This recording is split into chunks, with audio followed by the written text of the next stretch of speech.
Probably could have faded out a little slower, but we're here. Hello everyone. Welcome to the stream. I took a little bit longer because I wanted to make sure I did my Duolingo session for the day.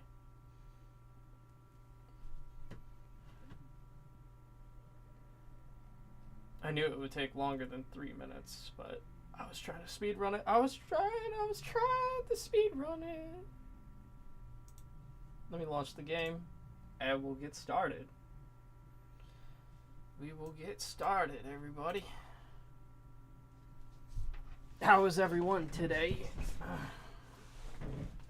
Doing good? Doing good? I'm doing good. Hope you're doing good. You need more people to be doing good in this world during these dramatic times. Things are dramatic. Hey, first stream after deleting my Twitter. How about that for celebration? Boy, I wish I had a button to press for some cheers right about that. I finally separated myself from Elon. And not a day too soon. Felt good, felt good.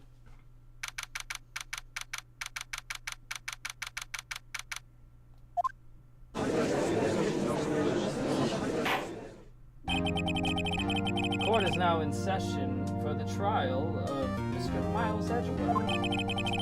The defense is ready, Your Honor. Very well. Apparently the prosecution is also ready. Who's the judge here anyway? Mr. Ron Karma, your opening statement? Very well. No opening statements. Not so fast, Judge. I was taking a meaningful pause before speaking. Right, of course. A prediction. Today's trial will end 3 minutes from now.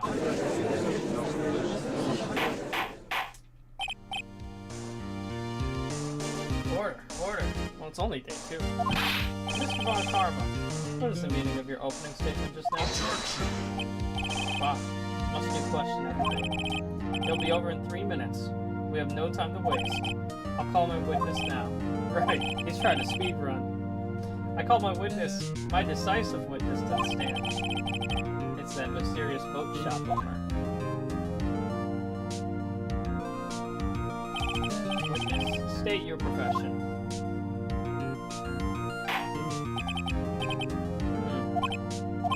I am the proprietor of the restaurant, The Wet Noodle at Gourd Lake. And I also rent boats. The night of the incident, you were in the boat rental shop, correct? Yep, I was. Please testify. Wait a second. We still haven't heard who this old guy is. Objection! Wait a minute. The witness hasn't stated his name yet. Because I did not ask him, Mr. Wright. But I predicted this trial will end in 3 minutes. Stop asking trivial questions and cooperate. Yeah, right. The witness will state his name.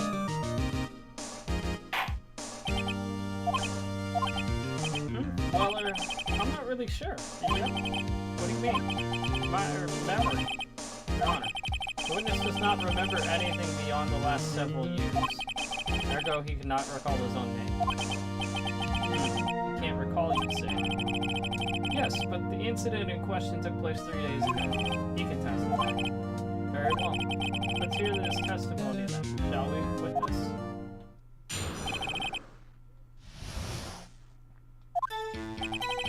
It was the night of the 24th, just after midnight. Yep. I was in the restaurant where I rent boats, as usual. Then I heard a bang. Yep. When I looked out the window, I saw a boat just floating on the lake. And I heard another bang. Just about then, the boat comes back to shore, and a man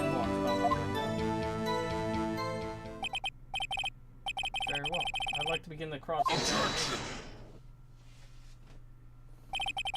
There's nothing to question in my witness's testimony. Ergo, no need for cross-examination.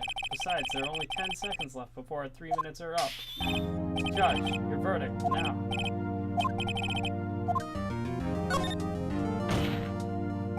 What are you saying? Of course I'll cross-examine the witness.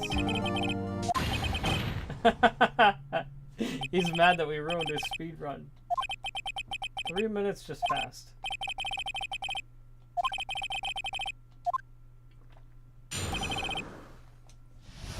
You can't expect me to not do a cross-examination. It was the night of the 24th, just after midnight. Hold it!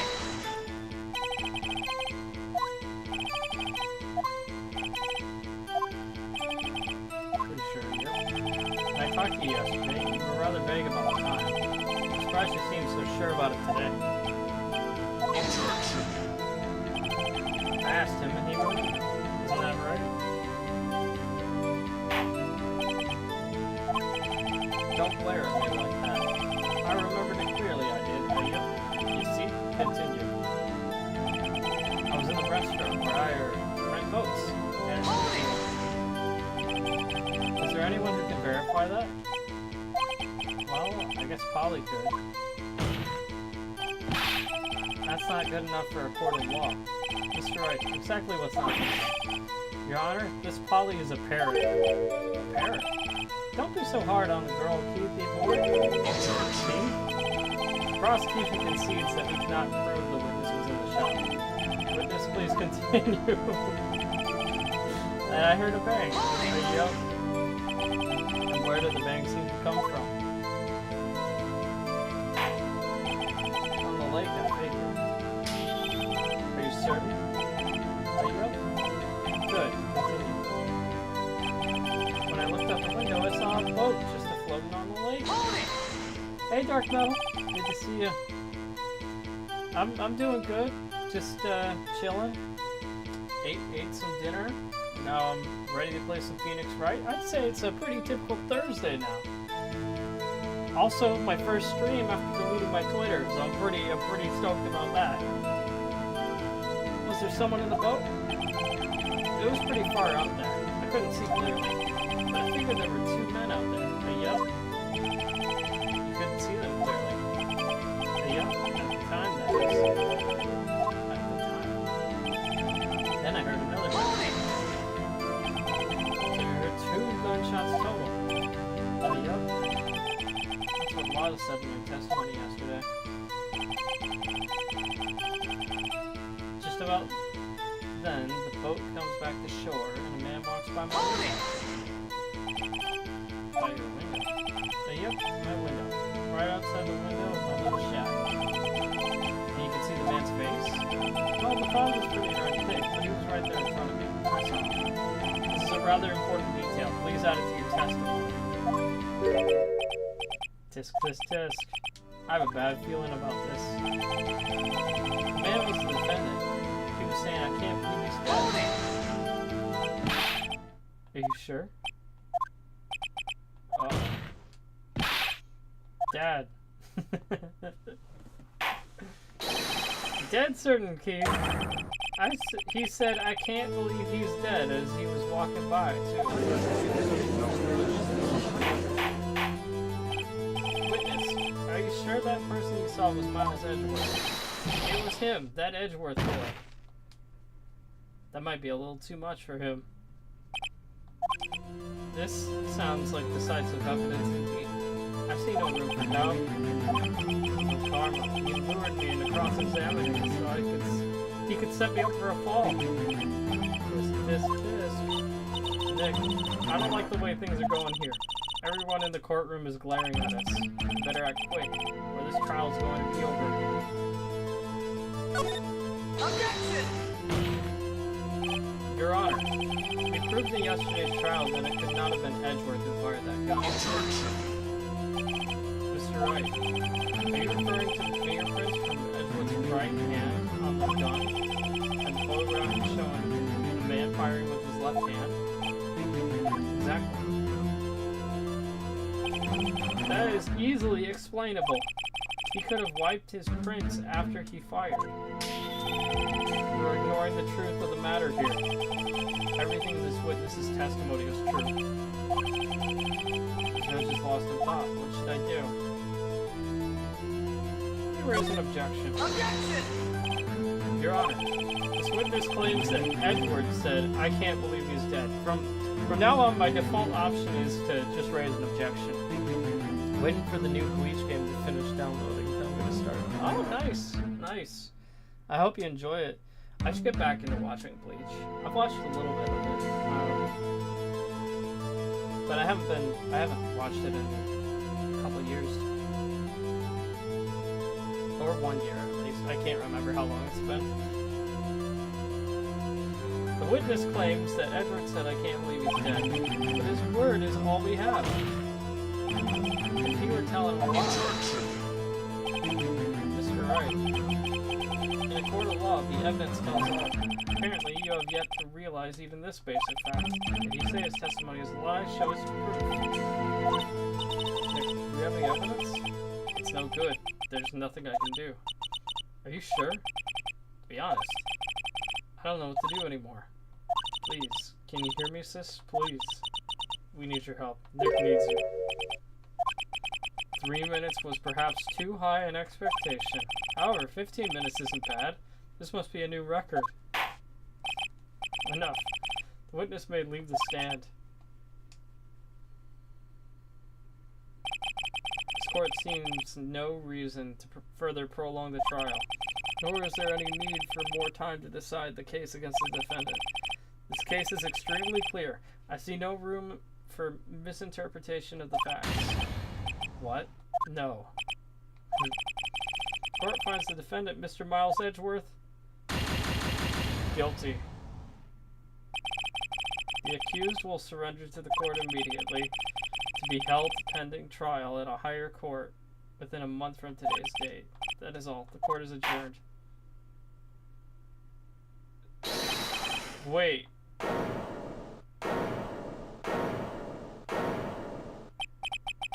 Who is that just now? Me. Larry Butts! What are you doing here? Listen, you gotta listen to me.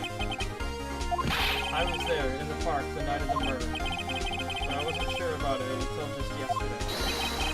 But today I remembered it. Remembered what? The gunshot. I heard it too. Boring. What is the meaning of this? The verdict has been decided. I call for adjournment. One moment, Mr. Von Karma. So you say you heard a gunshot? Yeah, I did, a gunshot that night. I was sitting here in the audience, listening to the testimony, when I realized something he said was different than what I remembered. Anyhow, I can't just sit here and let you call Edgy a murderer. It's just not right. I'll testify. Larry Butts, coming in with the chair. Order, order. Oh, this is the first time something's happened like this one before. I'm not quite sure how to proceed. Judge, you've already given me this issue. The trial's over. Nick, this is it. Larry's given us one final chance at this. She's right. If only it wasn't there. He could make things even worse. Worse than already declared guilty? Yeah, that's what I'm saying. Mr. Edwards was just declared guilty. It doesn't get any worse. You're right. Okay. Your Honor, if there is another witness, it's our duty to hear him right here, right now. A waste of time. The verdict cannot be overturned. Allow me to speak my opinion. In all court proceedings, it is our duty to prevent an inaccurate verdict. In order to make sure no mistake has been made, every witness should be heard. What is this? I withdraw my previous verdict of guilt. Mr. Von Karma, I order you to call this new witness to testify. What? The court will adjourn for a 5-minute recess. After that, we will hear this new witness. Larry Butts. Incredible. Incredible, man.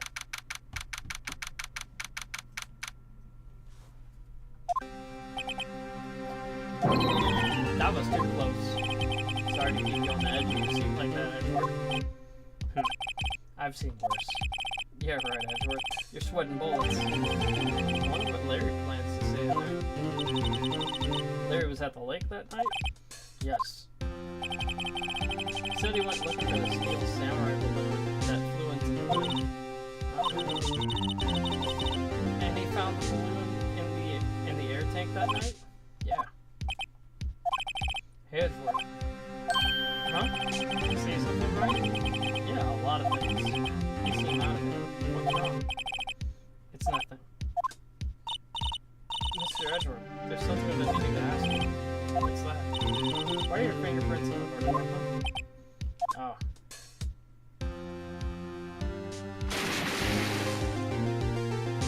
Then he fell into the lake and went into the caves. I couldn't understand what had happened. I couldn't think straight. Then I saw the pistol lying on the floor of the boat in front of me. I picked it up without thinking. I didn't have a reason, really. I see. Right. Yeah? This might be our chance. Our chance. Von Karma has only ever run perfect trials. Perfect trials? Perfectly prepared witnesses, perfectly complete evidence. That's the secret to his success. This is the first time he's ever had to deal with something unexpected. He has to let someone he hasn't even talked to testify before the court. And that someone is Larry. What are you getting at? It's likely his testimony will be full of holes, right? Did I? Oh, okay. I was a little worried. I was a little worried the game was about to crash there. That's right, Nick. No 10-minute trial this time. We'll milk this one for all it's worth. Hey, it was 15 minutes. 15. Everything's on Larry now. Yeah, Edgeworth did become a ghost for a moment.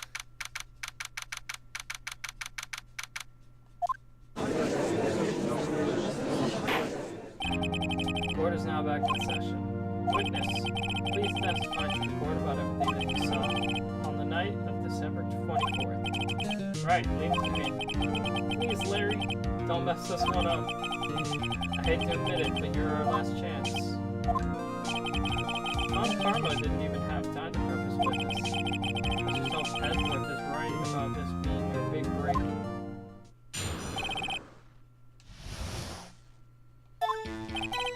That night, I was out in a boat on the lake. I was looking for something, and I found it. So I quietly slipped the boat back in at the rental shop dock. Then, just as I was thinking about going home, I heard this bang. I looked out over the lake, but I didn't see a boat. So after I heard that single gunshot, I went home. That was an unusually vague testimony, even for this court. In any case, Mr. Wright, you may begin your cross-examination. Yes, Your Honor. What's wrong, Nick? It's Larry. I have no idea what he's going to say if I press him. I'm a little scared. Well, we've come this far. There's no way to go but forward, Nick.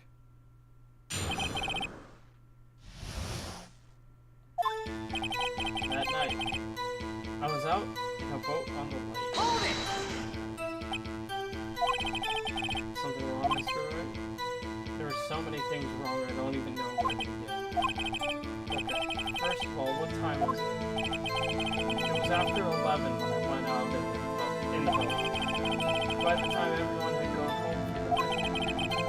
So I waited until the coast was clear, so to speak. And why were we out on a boat at such a late hour? I was looking for something, and I found it. Looking for something? Yeah. Mr. Butts, what was it you were looking for? What the witness was searching for is irrelevant. Most likely, he was hunting for this boarding. That's surprisingly close to the truth in a sense. This is all irrelevant. Let's get it over with. So I quietly slipped the boat back in at the rental shop. Around what time was that? Well, let's see. I figure I was out searching for about an hour. I guess it was around 12. Yeah. You're not sure? Hey, don't do me that face. I'm not some sort of human sundial, okay?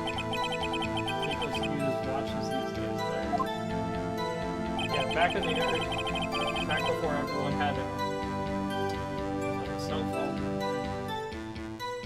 Most people had cell phones, but watches were more relevant. Then, then, just as I was thinking about going home, I heard this bang. Right. Where did the sound come from? Yeah, well, I wasn't too sure. I looked around. Did you look at the lake? Yeah, I looked. I looked out over the lake, but I didn't see it. Wasn't there a boat on the lake?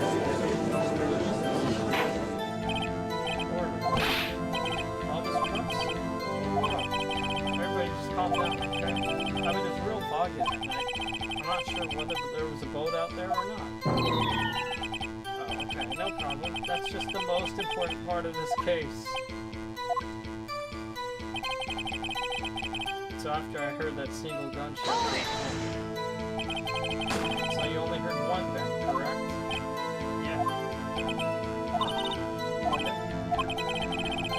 It was a pretty wishy-washy testimony, wasn't it? I guess I should start looking at my predictions. Sorry. I'm supposed to be more helpful. I wish I could call my sister.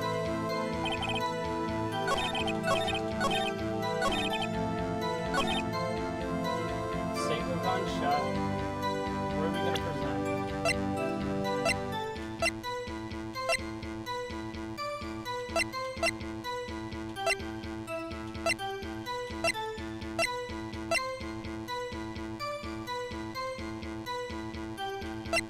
Probably the murder weapon. Oh wait! A lot of this exposition. Yeah. Objection! Wait a sec, Larry. What? You only heard one bang? You sure? That's what I said. And Ms. Lotta Hart testified yesterday that she heard 2 bangs. And the old man just now said the same thing. They both heard 2 gunshots that night. Were you even listening? Were you paying attention at all to what they said? Yo, Nick, please. You know, something's been bothering me. I'm like a costume shit. So you gotta treat me nice and stuff, okay? Mr. Box. What? You only heard 1 gunshot? Are you sure? Well, to tell you the truth, I'm not sure. Not sure? How could you be not sure? Yeah, well, I might have missed the other gunshot. I was listening to something else. Something else? My radio, dude. With my headphones. What? Order. And stop that boom. Mr. Butts, you were listening to the radio with your headphones? Yeah, so what? That a crime?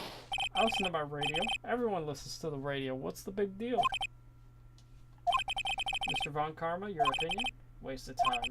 I do not accept this witness nor his shoddy testimony. Well, Mr. Wright, you should continue the testimony. Your Honor, please allow the witness to continue his testimony. Nothing is more pitiful than a lawyer who doesn't know what he's doing. Please give your testimony. Be sure to include details like your radio. Right, leave it to me. I wouldn't if there were any way out of this, believe me.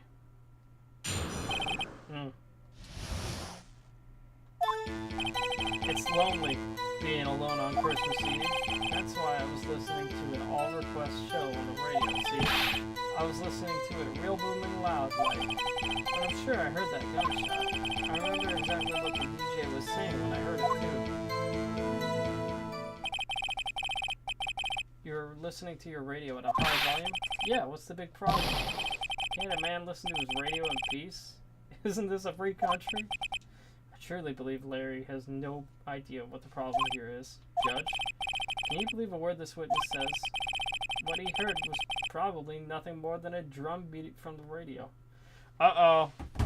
Uh-oh. Oh, thank you. Thank you, Dark Metal. Thank you, Dark Metal. Much appreciated. True enough. It is difficult to believe this testimony. You're banned! Thank you. Thank you, Dark Metal. Thank you for using your precious blurt points. The witness said he remembers exactly what the DJ said when he heard the gunshot. Excuse me? DJ? An announcer, the guy who says things on the radio. Anyway, what this means is, when he heard the sound, no music was playing. The DJ only talks between songs, so he could have heard the gunshot from the lake. I'd like to cross-examine the witness, Your Honor. Very well, Mr. Wright. I can't believe I'm continuing this charade.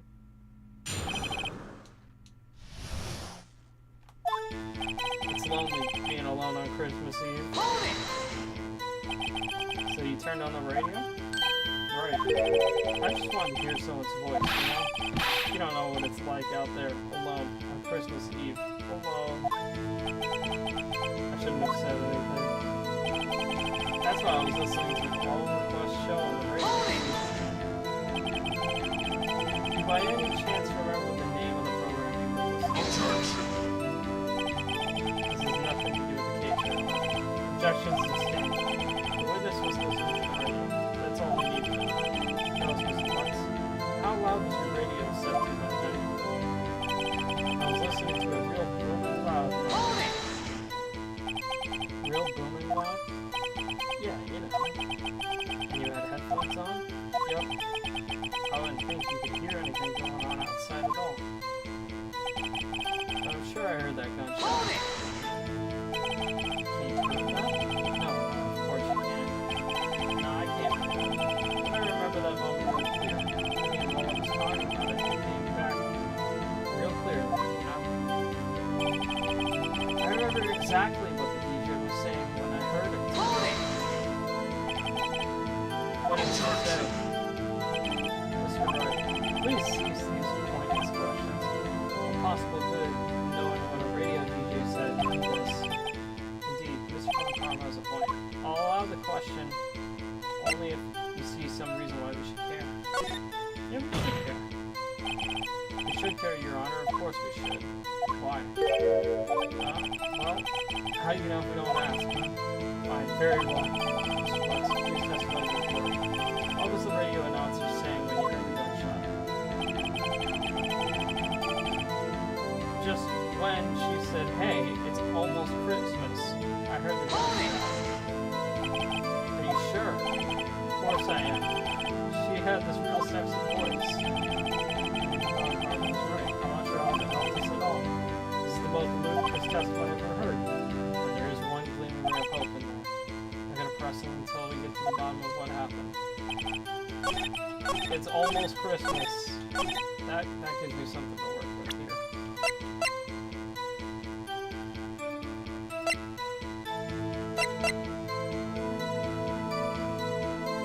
Because the lake photo was taken at 12:15 a.m. Objection! Larry, are you absolutely sure what you're saying is correct? Huh? What's with the face? You look scary, dude. Hey, if you're trying to scare me, you better know I don't scare that easy. Is something the matter, Mr. Wright? Your Honor, did you hear what the witness just said? The DJ said, hey, it's almost Christmas when he heard the gunshot. Indeed, and almost Christmas means it wasn't Christmas! I'm pretty sure I've seen this image just like floating around Twitter and whatnot. Do you realize what this means? When he heard the gunshot, it was still Christmas Eve. That would seem to be the case, yes. But he should have heard the gunshot after midnight. This photograph is irrefutable proof of the fact. Let's see what time was on the photo taken when the gun triggered his heart's camera. 15 minutes after midnight on Christmas Day. This is a clear contradiction.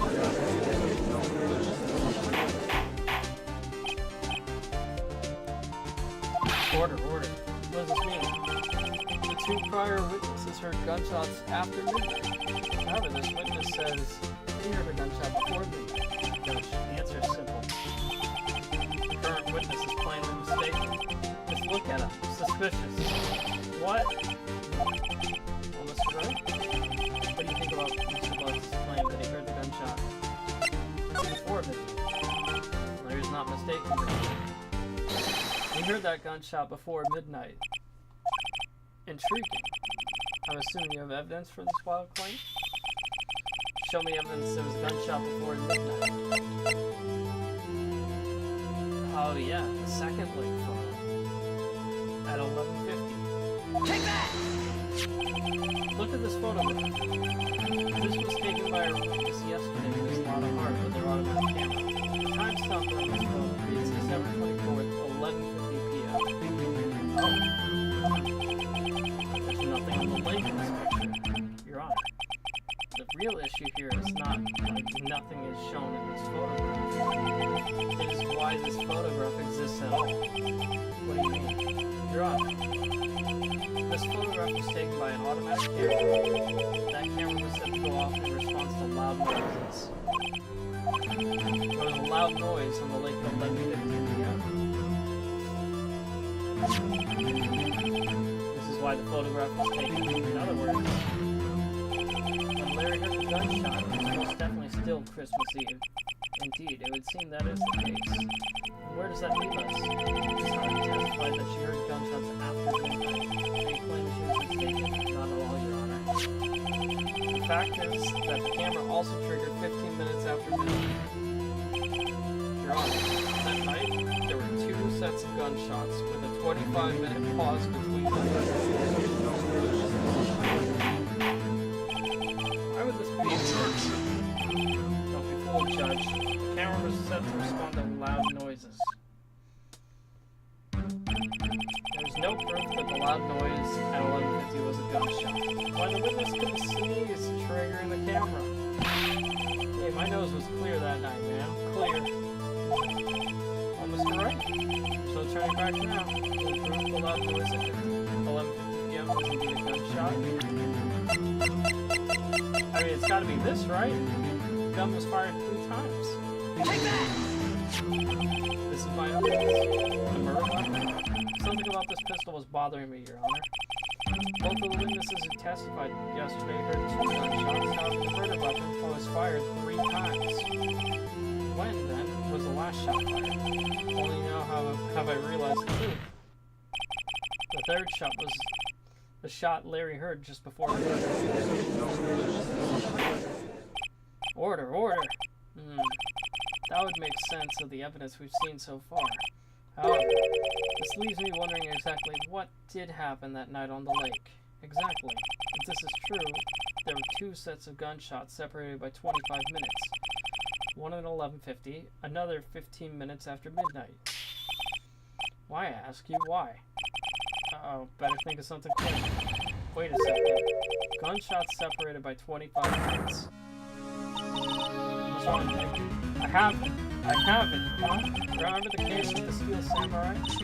Yeah, of course I remember. The murderer in this case has the same idea as the murderer in that case. What do you mean? Maya, yes. If we don't figure this out now, it's never overturned Edward's guilty verdict. I got a hunch, and I'm gonna run with it. Right. I mean, is this safe? It's safe. We've already gotten a guilty verdict. We have nothing to lose. You just watch and let me know if I say anything that sounds fishy, okay? Your Honor. Yes, Mr. Wright. The testimony just now has cleared up this entire case. What do you mean, Mr. Wright? This because someone finally realized the truth.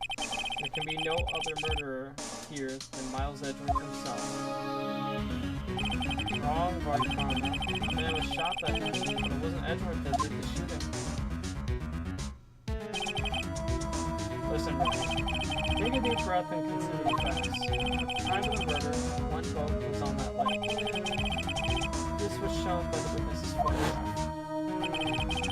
The defendant, Edgeworth, and the victim, Robert Hammond, were on that boat.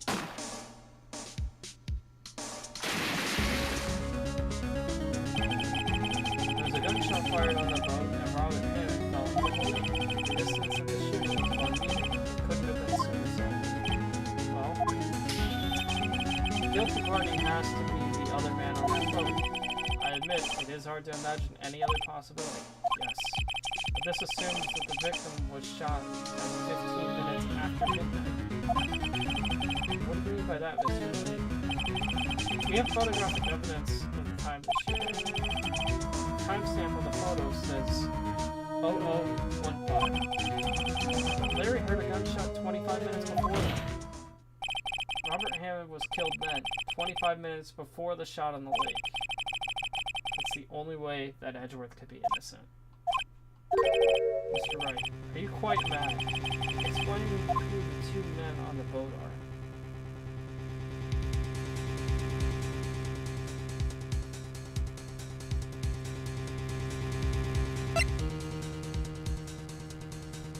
Edgeworth and the murderer. Now that's the plot twist that I want to see. I genuinely, I don't know, but I'm guessing it's this. Of course, it was Edgeworth and the murderer. After the murderer killed Robert Hammond at 11:50, he assumed the guise of Mr. Hammond and met Edgeworth. What? Are you serious? Yes. Edgeworth won't tell us why he went to the lake that night. However, I have a hunch that night Robert Hammond called Edgeworth to the lake. Now, Edgeworth didn't know Robert Hammond's face that morning. That's why he didn't suspect anything of the murder took Robert Hammond's place. Not sure what to make of all this. Ludicrous. Mr. Wright, tell us the name of the murderer. The murderer's name? Right.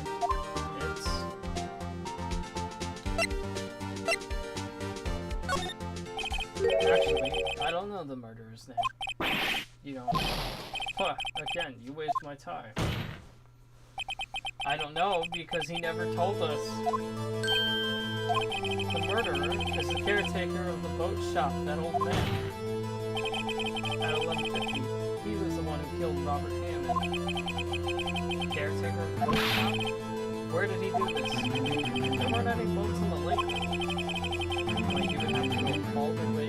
Why would he have to go all the way out of the lake just to shoot something? I suggest the real scene of the crime was not on a boat. Well then, where did the murder take place? I mean, it's gotta be in the cabin, right? Take that! Here, of course, the boat shop where he lives. That way he could meet with the victim without anyone seeing him. You have proof that the boat shop was the scene of the crime? Recall Larry's testimony, if you will.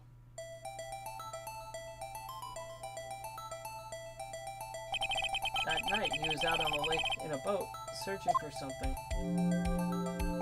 He finds it, returns the boat.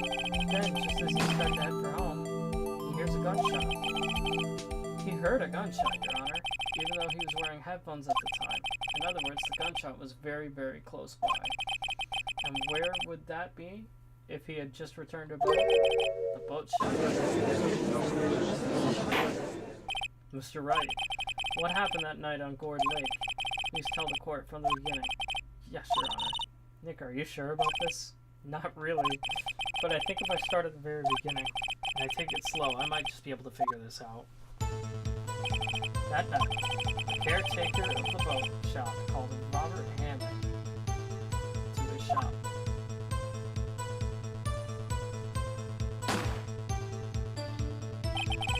This was around 11:50. That was when the gunshot that Larry heard was fired. After that, the caretaker put on Robert Hammond's coat. He became Robert Hammond.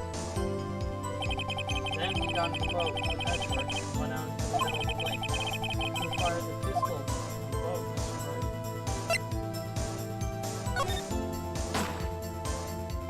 Of course, it was the murderer who shot the pistol. He shot twice.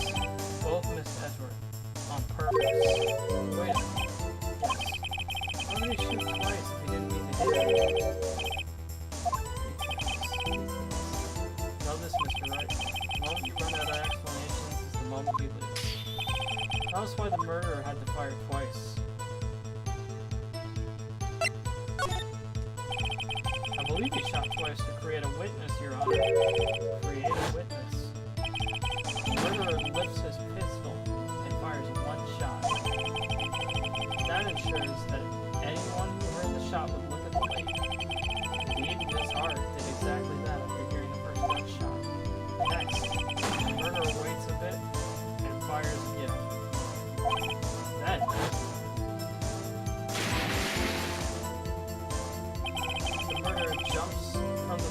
himself, leaving the pistol in the boat behind him. I see. There's someone looking from the edge of the lake. It appears that one of the men on the boat had shot the other. The murderer didn't know about the automatic camera. That's why he shot twice to draw attention to the boat. Once you realize that, everything falls into place. Boat shop caretaker swam back to his shop. Then, he put Mr. Hammond's wet coat back on the body, and threw the body into the lake. This is what happened. These are the events that transpired that night on Gourd Lake.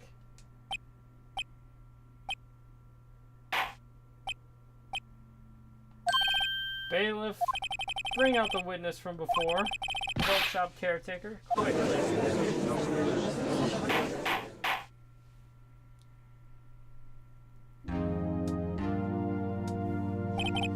Very well. While we are waiting for the caretaker, I would like to ask the defendant Miles Edgeworth a few questions. Mr. Edgeworth, please take the stand. Mr. Edgeworth, you heard what the defense said? Yes. Well, why did you go to the lake that night? What Wright said was mostly correct. Astonishingly so, actually. Yes. Several days ago, I received a letter. The letter was signed Robert Hammond. He asked me to come to the boat shop on the lake at midnight on Christmas Eve. He said he had something very important to discuss. Something important. I'm sorry, I can't say what it was. Your Honor, sir. Bailiff, we are conducting a trial here. I ask that you remain quiet. The witness has disappeared. He isn't at the boat shop either. What? What should I do? Find him quickly. You cannot allow him to get away. The witness is loose. Or should I say the suspect is loose? Mr. Von Karma, your witness has disappeared. A search warrant has already been issued. It goes without saying that I cannot declare a verdict under these circumstances. I'll extend the trial until tomorrow, the final day allowed. I request that the police department utilize all its forces to find that witness. Am I understood? One more thing. Just who is that boat shop caretaker? I think his identity has become very important to this trial. I want him, and I want to know who he is. Very well. Court is adjourned.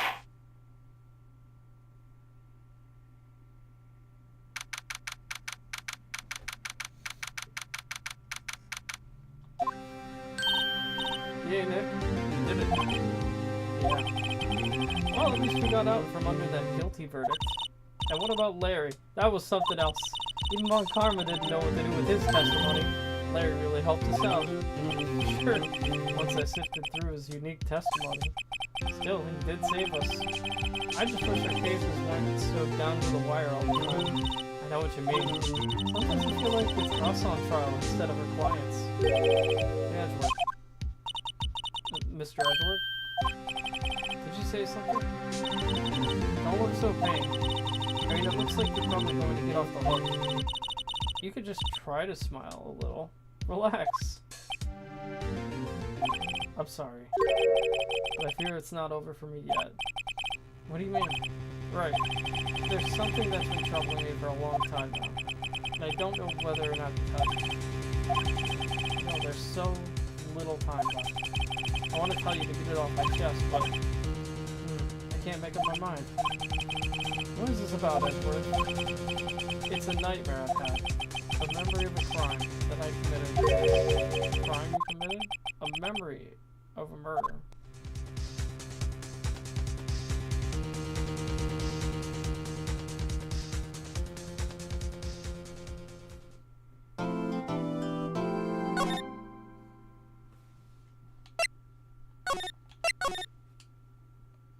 Alright, I'm gonna take a quick break, go use the bathroom, and I will catch you guys in about 3 minutes.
Alright, we're back.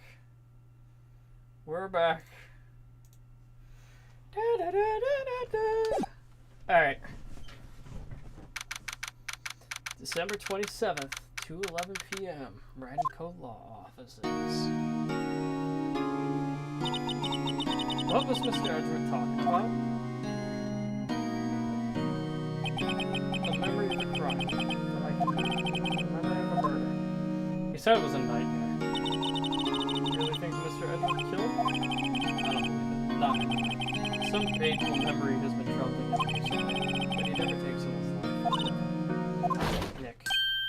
Yo, how's everyone doing? What do you think of my performance today? I had him swooning in the aisles, huh, Maya? Swooning? Me? Oh, yeah. I do remember feeling faint. Right on. Tell me the truth. It was like love at first sight, right? Right, Nick? Huh? Me? Well, maybe my heart skipped a beat or two. I think you can do better than that. Come on! I saved Edgeworth in there, dude. Edgy!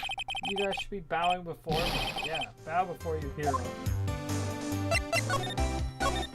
Larry, you really helped out in the trial today. You did. If you weren't there, Larry, I'm sure Mr. Edgeworth would have been found guilty. But seriously, that boat shop caretaker guy is pretty suspicious.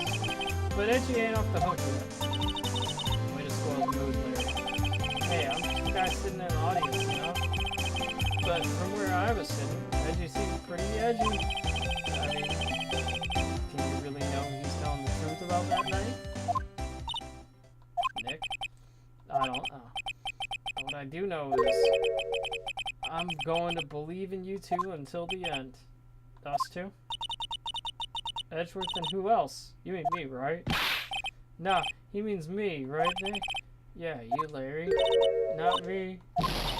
But why you, Larry? Huh? Actually, yeah. But why me, Nick? Enough of that silent treatment. Nick, why do you trust Mr. Edgeworth so much? I mean, he's changed recently, true, but when we first met, he was kind of a jerk, don't you think? You didn't know him back then. Back when he wanted to become a defense attorney. Wait. Was that when you two were classmates? Yeah, in grade school. They saved me, Miles and Larry. They saved me and I'll never forget it. That's how I became a defense attorney, you know? What? Hey, Larry, what's he talking about? Huh? Sorry, I kind of forgot. Okay, Nick, out with it. I'm gonna hear the story today and that's final. Okay. It's kind of a long story, so hang in there. It was the very end of 3rd grade. I was on trial. A class trial. A class trial? You remember, Larry? Spring, end of 3rd grade? A kid in our class got his lunch money stolen. Lunch money? Our school was really small. Every month, kids would bring in an envelope with money for lunch from home. I see. Anyway, this kid's envelope disappeared, with $38 still inside. But yeah, now that you mention it, I do remember that. I mean, see why you forget that. You were out of school that day. Anyway, the envelope had been stolen during PE class. I was coming down with a cold, so I skipped PE that day. I was the only one not in class. So, you thought you did it? Yeah, kids in class said I should be part of the trial. So the next day, we held the classroom trial with me as the defendant. I didn't do it. Guilty. He did it. Guilty. It was him. Give the money back. You're such a meeting. Just to make you do it. You can't hide the truth. I'm not gonna play with you anymore. You shouldn't be allowed in the relay race. Give me back my 50 cents I loaned you. Now, Phoenix, you know you shouldn't steal people's money. It's not right. In the end, you can teach your thought. Go over and apologize, Phoenix. I didn't know what was happening. I was so sad, I couldn't stop crying. Everyone was staring at me like I'd done it. I tried to apologize. I walked away the boy whose money had been stolen was sitting. That's when it happened. He shouldn't have to apologize. The only thing that belongs in a trial is evidence. Anything else has no place. You should all be ashamed. Amateurs. Miles. What kind of school kid wears a suit to class? It wasn't you who stole my money, was it? Then you shouldn't apologize. Everyone's been shouting you did it, but no one has any proof. That is why you're lying. The boy is innocent. But Miles, it was your money that was stolen. Yeah, he did it. He's the one. You don't need proof. Make him say he's sorry. Why don't you all just shut up? This is how it is. Everyone ganging up and picking up on one person. Just think about how he feels. He said he didn't do it, so he didn't do it. Very well. I'll replace the money myself. This time trial's over. That's how it happened. After that, the three of us were best friends. Wow, I had no idea. Yeah, I had no idea either. I mean, I forgot. That's when I learned what it meant to be alone. Totally alone, without a friend in the world. You did a good thing, Larry. Yeah, well, I was just lucky that I took the day off from school. If I'd been there, they would have thought I'd done it. So, I took it kind of personally, see? When something smells, it's usually the butts. Anyway, Edward and I talked after the class trial. That's when I heard his father was a defense attorney. I remember his eyes shine when he talked about his father. I'm going to become a defense attorney, just like my father. A famous defense attorney. Then a few months later, he suddenly transferred to another school. The L6 incident, right? I'm not sure, but that transfer probably had to do with his father's death. That's so sad. It was several years later when I heard Edward's name again. There was an article about him in the newspaper. The headline was something like, "Dark Suspicions of a Demon Attorney. Fabricating evidence, manipulating testimonies, covering up facts." The article said he'd do anything to get a guilty verdict. Anything. But why? What happened? I mean, that's not the Edgy I used to know at all. That's what I thought too. I tried to get in touch with him. I don't know how many times. He never replied. I guess he didn't want to see his old friends. I couldn't just drop it though. I wanted to meet him. Learn why he had to become who he became. That's when I decided. Wait, you don't mean that's why? That's why you became a defense attorney? To meet Edward? If I was a defense attorney, I knew he'd have to meet me whether he wanted to or not. In court. Edward believed in me, and I believe in him. He's in pain, and no one's on his side. I'm the only one who knows the real Edward. I'm the only one who can help him. Whoa, Nick. So is that why you helped me out for free? Yes. I helped you because I believed in you. Except I don't remember saying I'd do it for free. Aw, Nick. Nick. We have to save Mr. Edgeworth if it's the last thing we do, okay? Right. It very well may be. First, there's that rental boat shop caretaker. We need to find out who or what he is. I'll settle for who. I guess I can clean out some of this evidence I no longer need. Okay, let's go.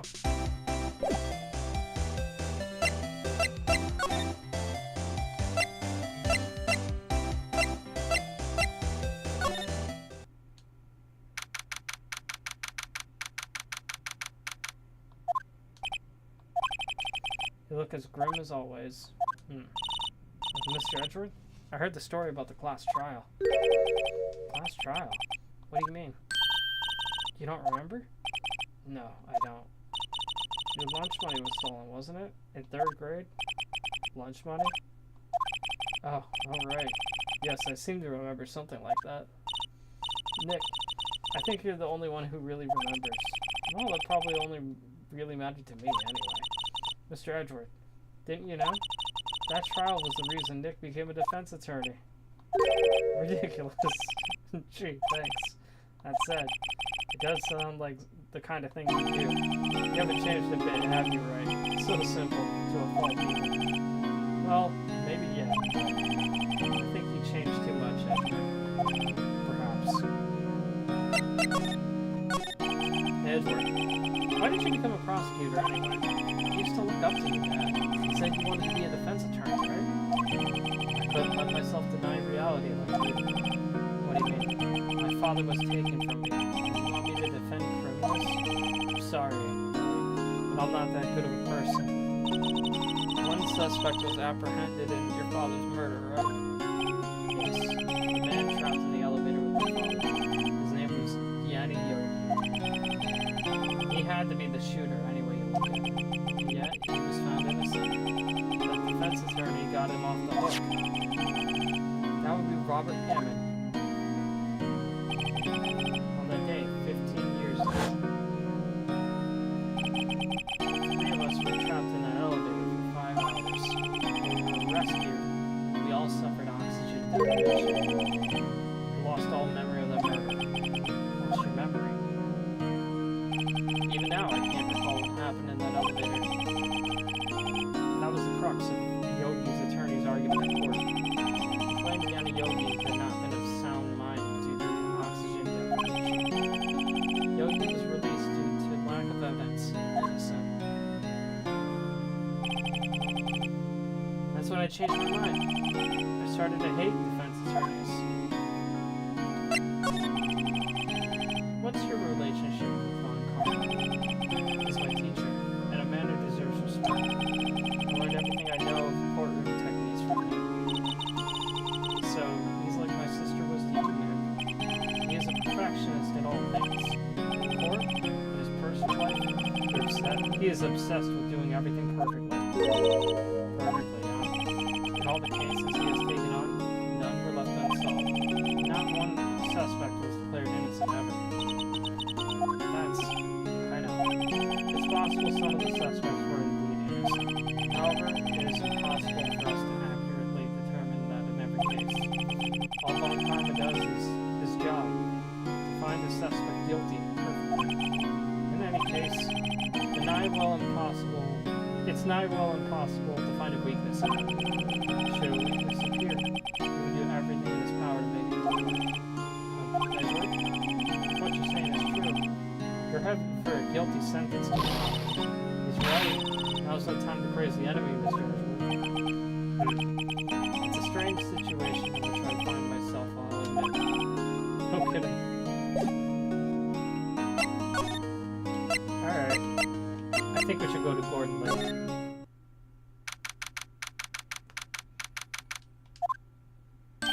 Hey pal, long time no see. Oh, Detective Gumshoe.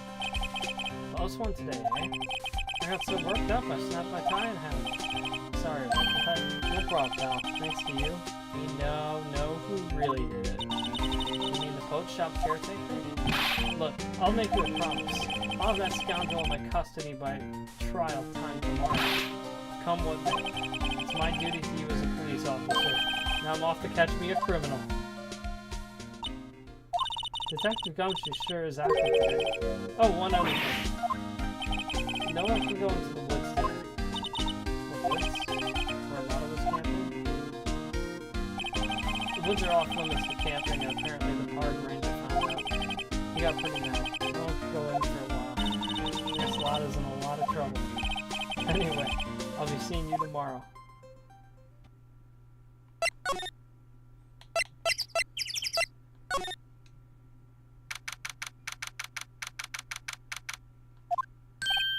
The steel eyesore is missing. Eyesore?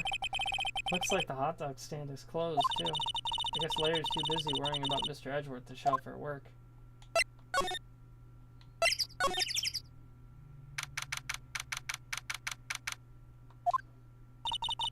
That old caretaker got away.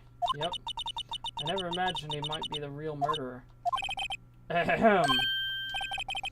I know that clear enough to throw anywhere. Grossbird! Aha! Hello! What might you be doing here? Out for a walk, hmm? Ah, the days of my youth. Like the scent of a fresh lemon, you see. Mr. Grossbird! This is no time for idle reminiscing. Mr. Edgeworth's trial ends tomorrow. That is true, yes. But from what I saw of today's trial, Edgeworth should be fine, right? Well, I'm not so sure about that. Oh, what do you mean by that? Well, I'm not sure. If you find anything out, come by my office at once. I may be able to offer you some assistance. Thanks. Bye. What do you think Mr. Grossberg was doing here anyway? Who knows?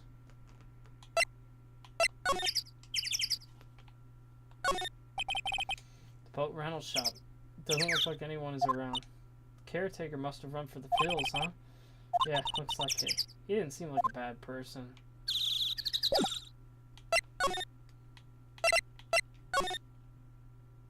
Let's go inside the shack. Nobody's home. Hello, hello, Squawk. Hey, it's Polly. I wonder where your owner's gone, Polly. Hello, hello, Squawk. I can't believe he'd run off and leave his poor parrot to fend for herself. Hello, hello, Squawk.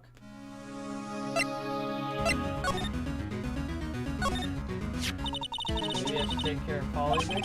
Probably shouldn't. Just kidnap her. At least know about her anyway. I'm sure they'll do something. Well, okay. Sorry, Polly. This isn't can't take you. Great, now the bird's going to hate me.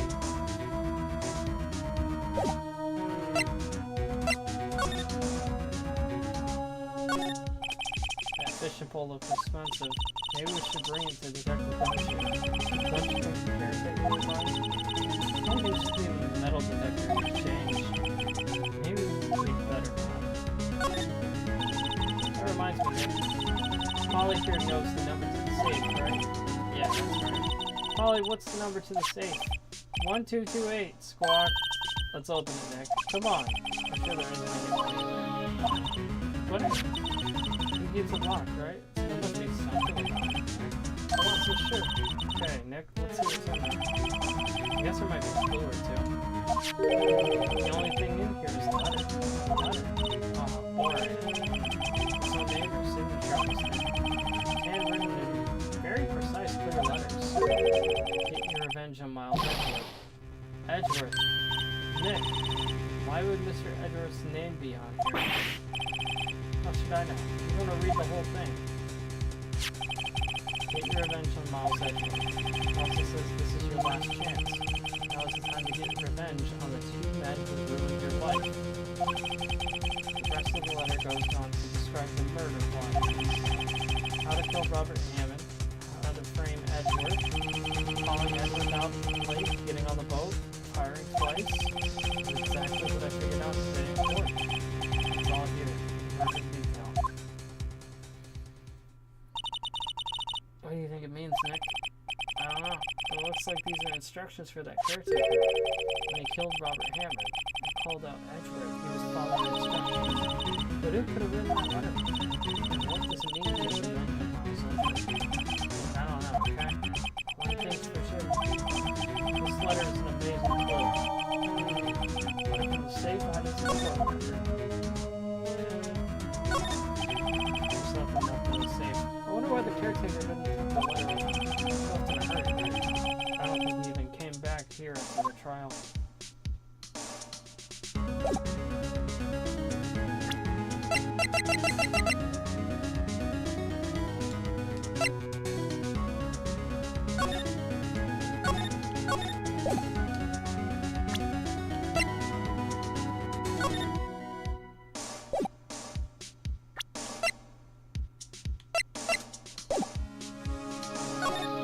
Well, that was pretty important.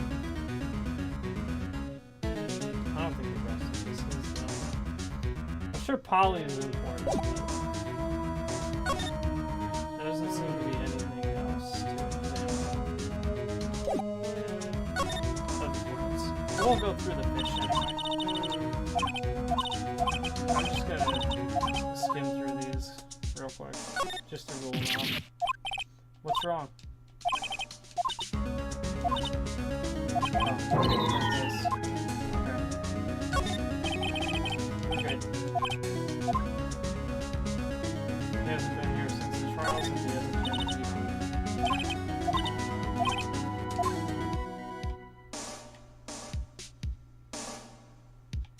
It's not really a pop the shop, is it? Alright.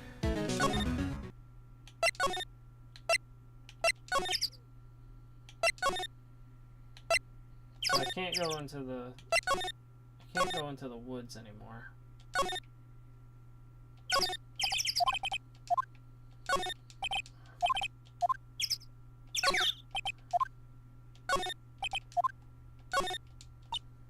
This lake sure likes to cause problems, doesn't it, huh? I mean, everything that happened here turned out to be a lie. Gordy was a lie, and the charges against Mr. Edgeworth were all lies? I guess you're right. I mean, I'm glad the charges were all lies, but still. No one's gonna sit here on a cold day like today unless they're eating a samurai dog. Okay. I think that's good. Go back to the entrance.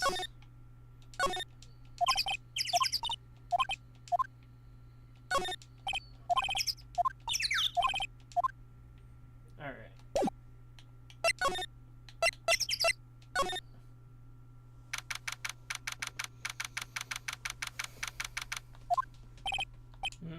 Looks like Detective Gumshoe hasn't gotten back yet. Gumshoe? He won't be coming back today. Oh, really? He said there was some guy he had to arrest by tomorrow. The boat shop caretaker. He shouted something about catching him if it's the last thing I do, pal. Good luck, Gumshoe. I don't think they'll show you much of anything here. That's the police department's mascot, Blue Badger.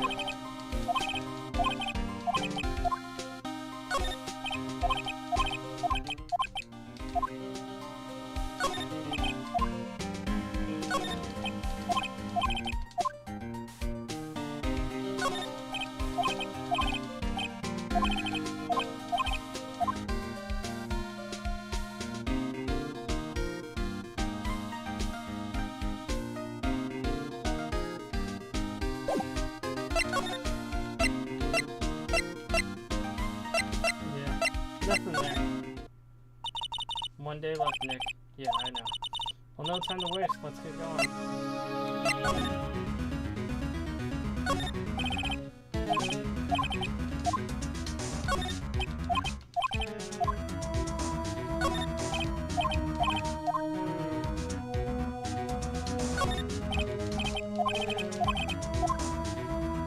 Charlie's the plant.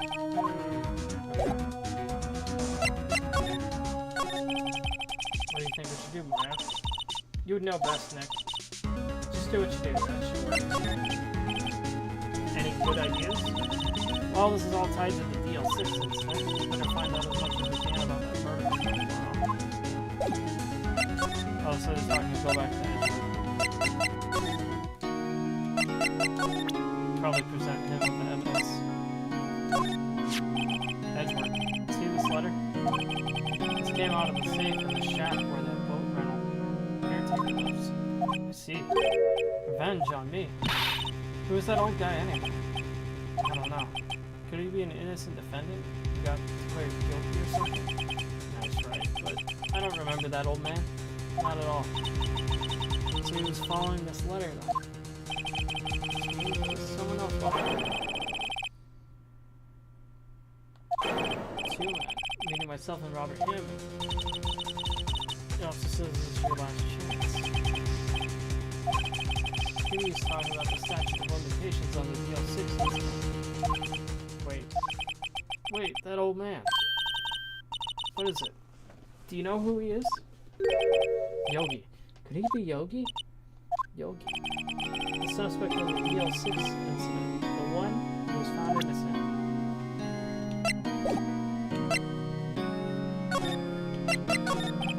Yana Yogi was a court bailiff at the time. We just happened to be in the elevator together 15 years ago.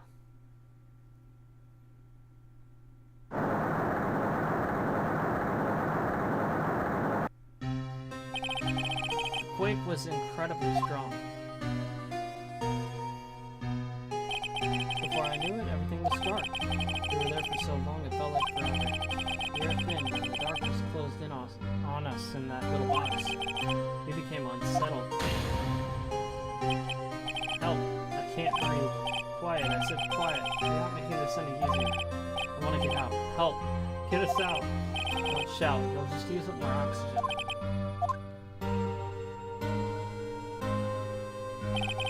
That's all I remember. When I came to, I was in a hospital bed staring up at the ceiling. court, Yanni Yogi's mental condition was called into question. Then the oxygen deprivation and stress had caused temporary insanity. In the end, the claim passed to the court, and Yogi was found innocent. Oh. But isn't that strange? This letter tells him to get revenge on Edward. Why would he want to take revenge on you? Right? Yes. There's something that's been troubling me these last few days. I didn't know whether or not I should tell you. You mean the nightmare?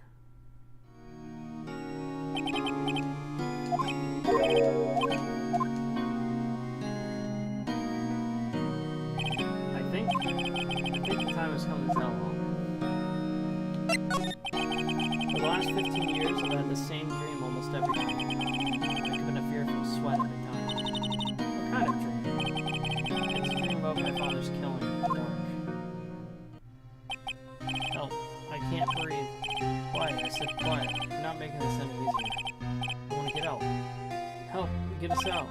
Don't shout. You'll just use up more oxygen. I can't breathe. You're using up my air. What? Stop breathing my air. I'll stop you. Huh? What? What are you? Stop breathing my air. No. Father. He's attacking Father. Then I see the pistol lying by my feet. I don't know if it was evidence from that day in court or the bailiffs in the days. I pick up the pistol. Get away. Get away from my father. Ugh. So, Edgeworth accidentally killed his own father. And at that scream, I wake. It's a bone-chilling scream. A scream that has rung in my ears the past 15 years. But that was just a dream, right? Right? That thought is the only thing that kept me sane for the last 15 years. But what if I'm wrong? What if it's real? They say sometimes people shut out memories in self-defense. Maybe it was I who killed my father. What? If you think about it that way, this letter makes sense. Get your revenge on Miles Edgeworth. Think about it. Yogi was really innocent. That's why he wanted revenge against me. Wait, Edgeworth, you mean it was me? I was the true criminal of DL6. I shot my father. This is bad. What are we gonna do, Nick? What can we do? I don't know. I don't think there's anything we can do, like it or not. If there's someone else who knows a lot about the DL6 incident, then maybe. There is, Nick. There is someone who knows about DL6.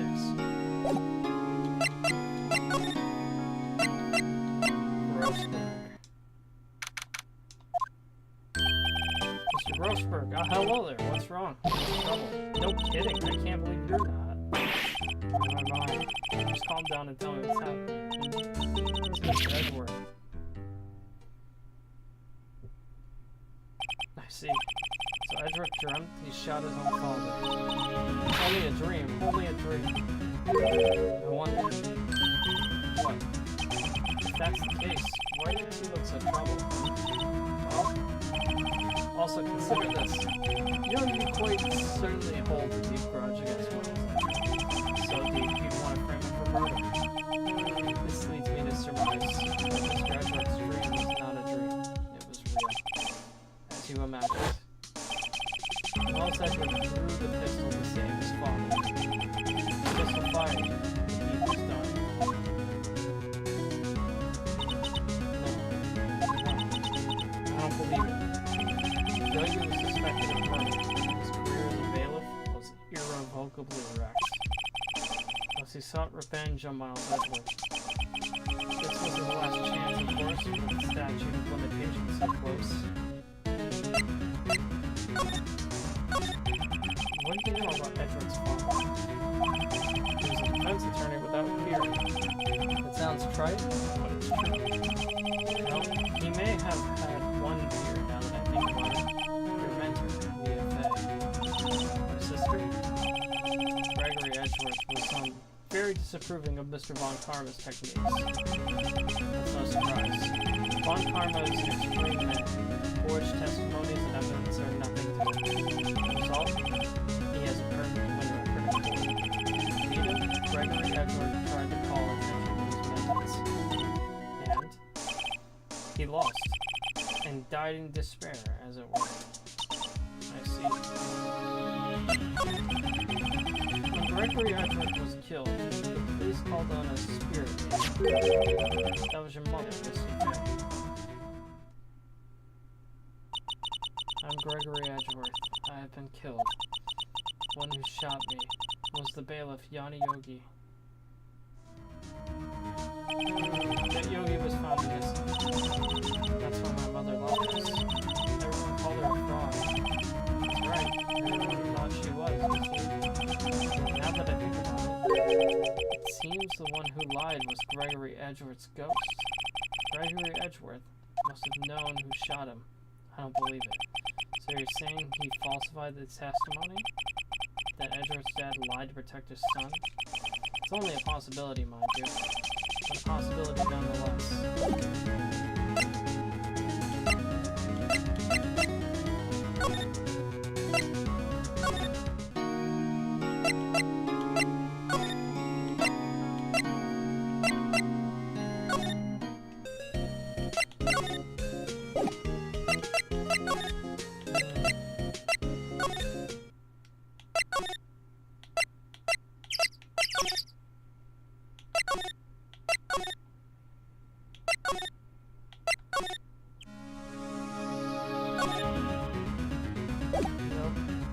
Nothing for Polly.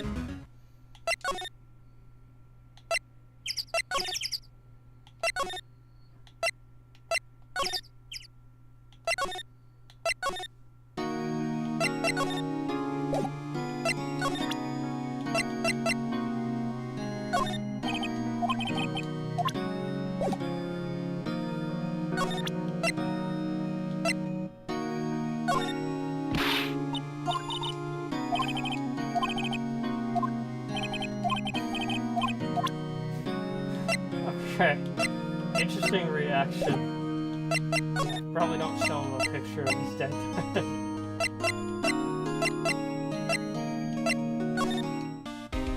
How insensitive of me.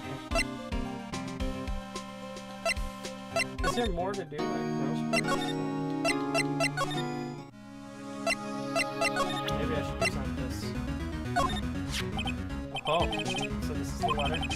It does seem that Yogi was following this letter when he killed Hammond. Why kill Robert Hammond? Hammond was a skilled defender. But he defended clients not for their sake, but his own sake. He never trusted his clients, that one. The only thing he trusted was his own ability. But he got his client found innocent, so why should it matter? Actually, my dear, it's quite different. He won that innocent verdict for no one but himself. Yogi was a free man, but socially he was ruined. You'll understand soon enough. Wait, what is it? This letter. I've seen this handwriting somewhere before, a long time ago. Whose handwriting was this? Do you have any idea who wrote this?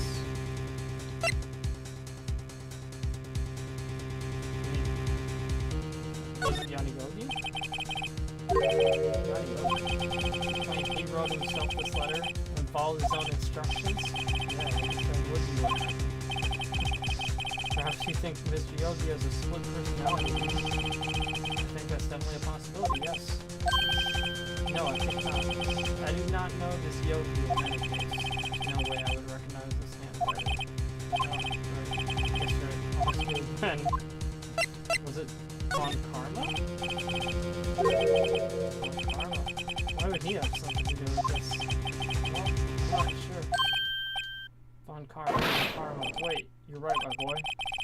Well, I was wrong then, because technically it was my second guess. This is Von Karma's handwriting, I'm sure of it. I used to see it all the time on court. What? What that means, the one who told Mr. Yogi to kill was Von Karma himself.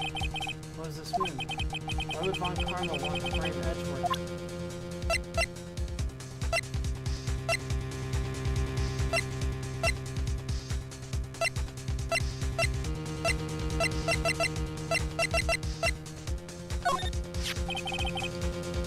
This took place 15 years ago tomorrow.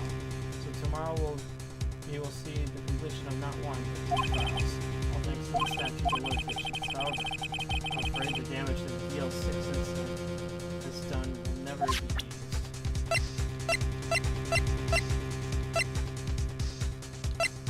This is what Von Karma wanted. Statute of limitations.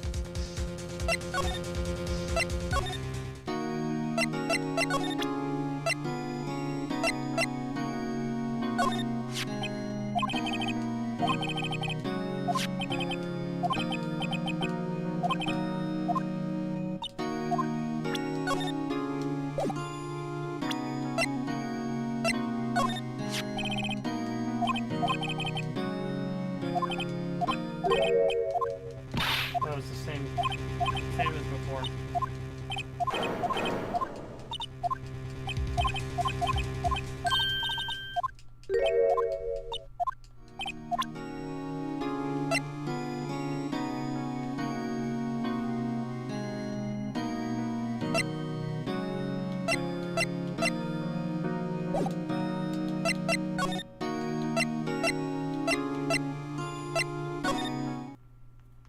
Maybe, just maybe. Come on, baby. Boat rental stop. Come on, Polly.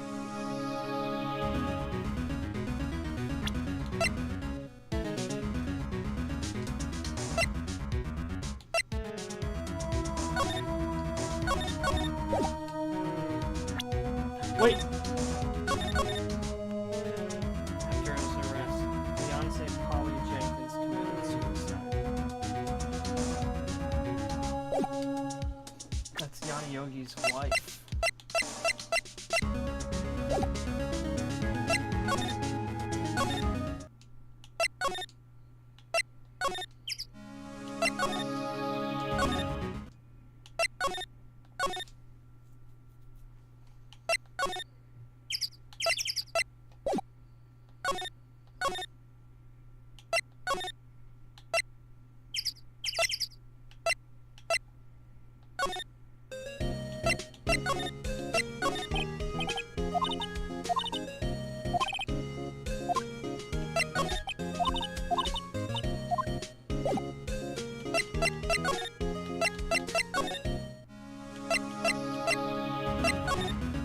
Oh. Yeah, that would help.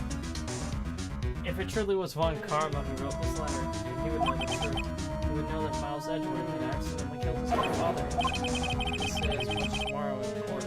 I should press the point is that the court finds Miles Edgeworth guilty. How could Von Karma know about Mr. Edgeworth's past like that? Even Mr. Edgeworth thought that it was just a nightmare. That I do not know. Yet I do know that Von Karma has spoken with this and actions.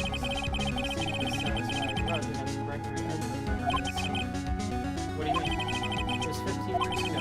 Von Karma met Gregory Edgeworth in court, and Von Karma did win. But he didn't make it through trial unscarred. What happened in the trial between Edgeworth's dad and Von Karma? Von Karma got the guilty verdict he wanted. He won the trial. But Gregory Edgeworth accused Von Karma of faulty evidence. And though he lost the trial, Mr. Edgeworth's accusation stood. Faulty evidence. It was the only penalty Von Karma has ever received in his career as a prosecutor.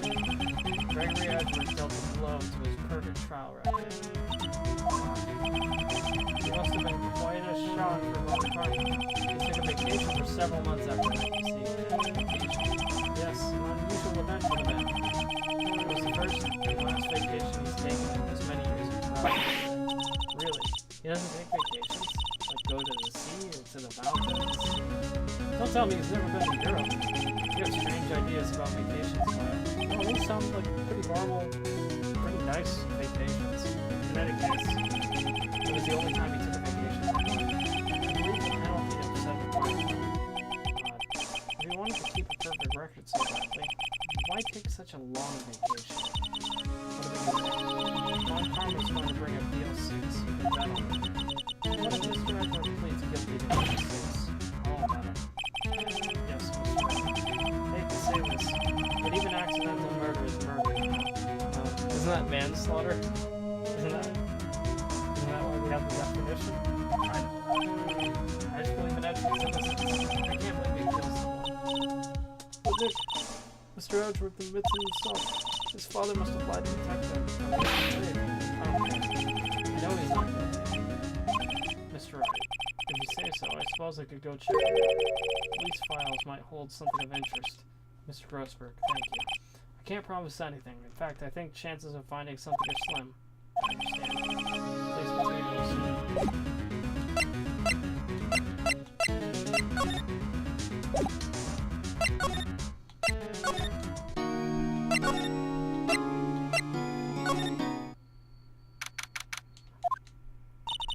There's hardly anyone here.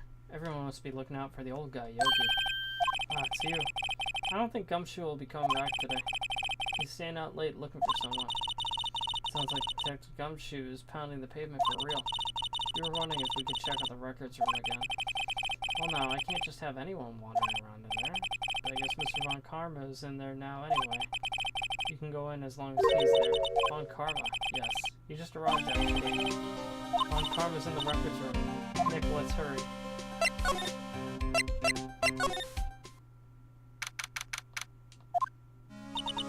Dusty as always. We were only here just yesterday. I'm sure they haven't had time to clean. What's wrong, Nick?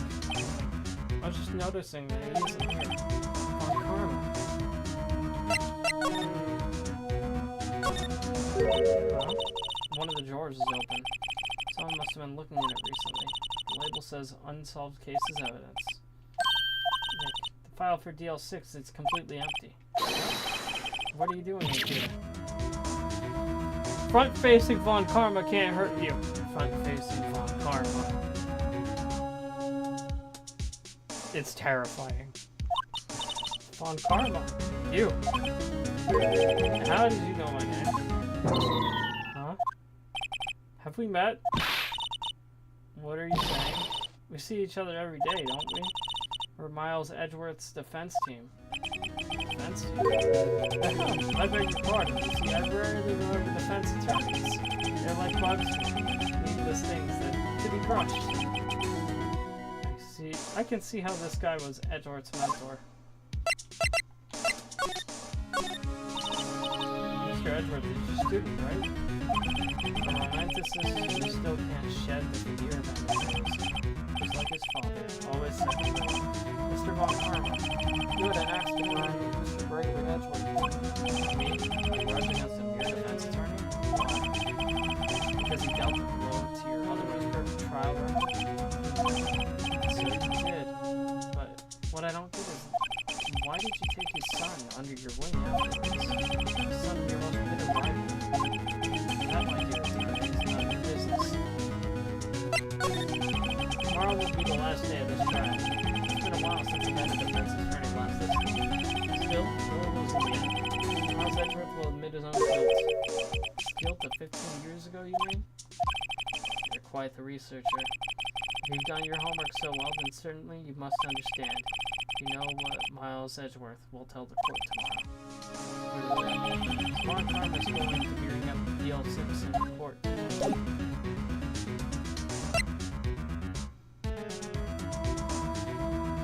Should we present him with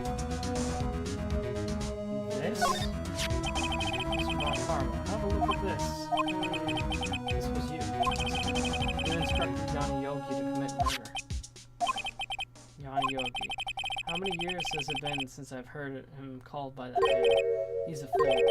I told him to burn it after he read it. So you admit it. You wrote Mr. Yogi this letter. Yes, my dear defense attorney. Thank you for taking the trouble to bring it to me. You saved me from a lot of needless hassle. What? Nick, what is that thing? A stun gun. For self-defense, usually. Indeed. 600,000 volts will course through your body like a dog touching an electric fence. 600,000 volts. People don't die from it. Now, give me the letter. No. No. Whoa. Nick, run. Maya! Out of my way.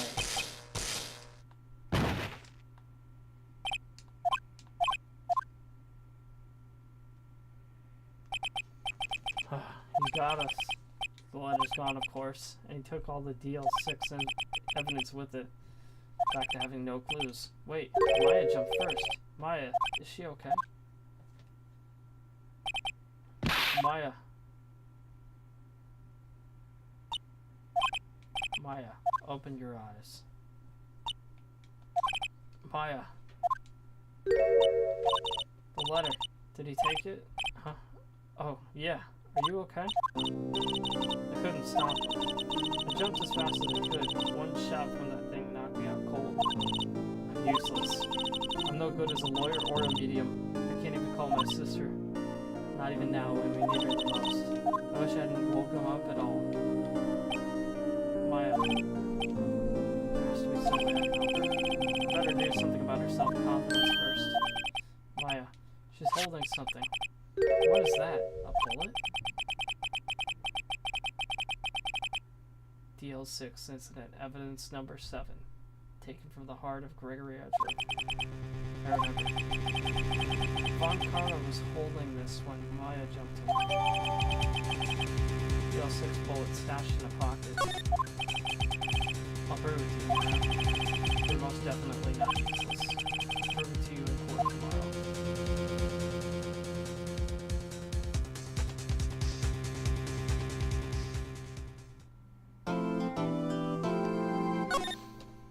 Okay. Well, I thought I'd get more from Polly. Alright. Let's go ahead and take a quick break, and we'll be back in a few.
Nothing like a little get up and stretch.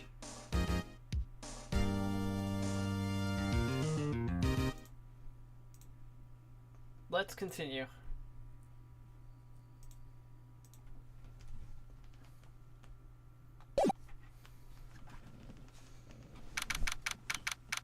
December 28th, 9:51 a.m. District Court, Defendant Lobby Number 2. This is it. Judgment Day. Today things are gonna get settled at last. A lot of things. Ward. What's the big idea? Sorry, Nick. I only touched your shoulder. I guess the shock still hasn't worn off from my run-in with the stun gun yesterday. Yeah, that it is. I have a long time downloading games myself. Probably if I opted for a faster internet connection, speed up the process. But I never bought the gigabit plan. Anyhow, today's the last day of the trial. Good luck, man. Thanks, man. Edgeworth is looking glum as always. Hope on karma doesn't push him too hard. Whoa. What are you doing? I'm sorry. I just thought I'd cheer you up with a pat on the back. Maya, maybe we should go outside and get some lunch. Good idea. Try not to electrocute anyone on your way out. Ooh, yeah, pal.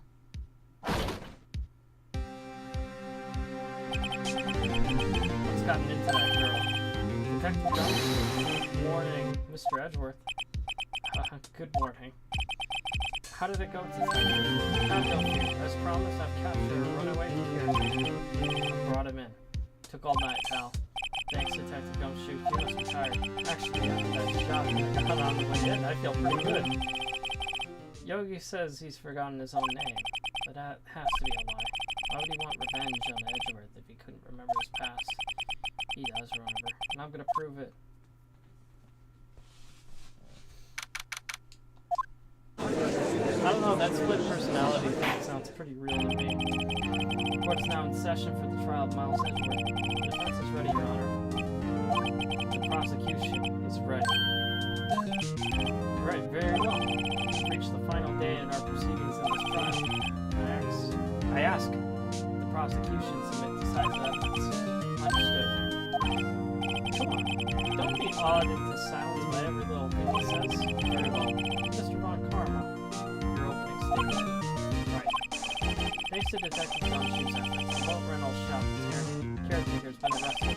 In yesterday's trial, the defense asserted that the caretaker was murdered. However, the caretaker is yet to confirm this. I'd like to ask the defense to cross-examine him as much as necessary. Very well. Please bring the witness into the courtroom. Ladies and gentlemen of the court, I believe you all remember our witness. He lives in the boat rental shop in the lake from where he witnessed the incident. In addition, he has currently lost memory of his name. Witness, why did you run away? Witness was not running away, as he will now testify. Very well. Please begin your testimony.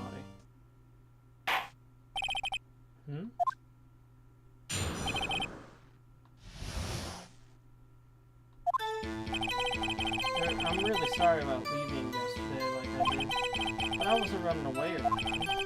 I went to buy some food for Polly, see? I figured I got nothing to do with this incident anyhow.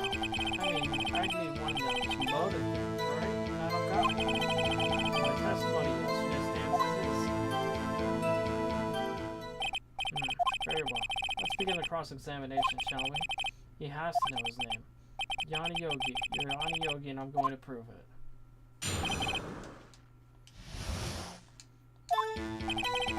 I'm really sorry about just leaving yesterday. I'd call what you did running away, not just leaving. You heard Larry's testimony and realized you were Now, Mr. Wright, there's no need to rush to conclusions. As I said, this was not this isn't the testimony. But I wasn't running away. Why did you He's about to say why.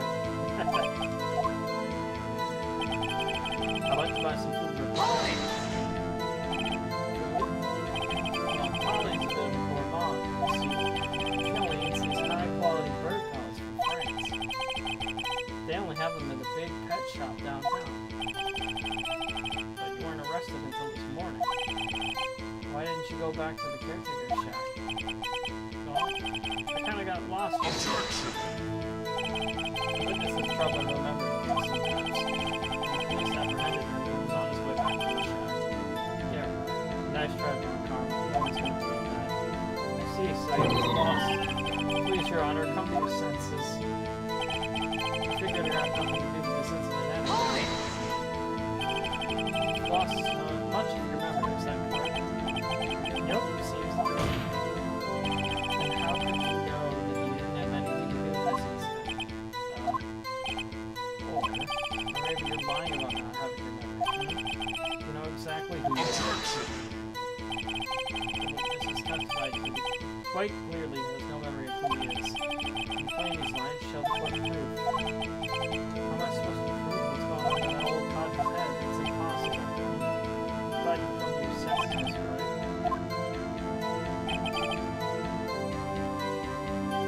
You need one of those motives, right? And I don't got one. How can you say you have no motive? I see. You had a grudge against me. I'd let the victim out. So you took the benefit. Who's on angry? Myself, Mr. Wright. This is no beyond several years ago. You can't hold a grudge. It's impossible. After he was lying about his memory. Might I say something, Mr. Wright? Yes, Your Honor. You've been saying the same thing over and over.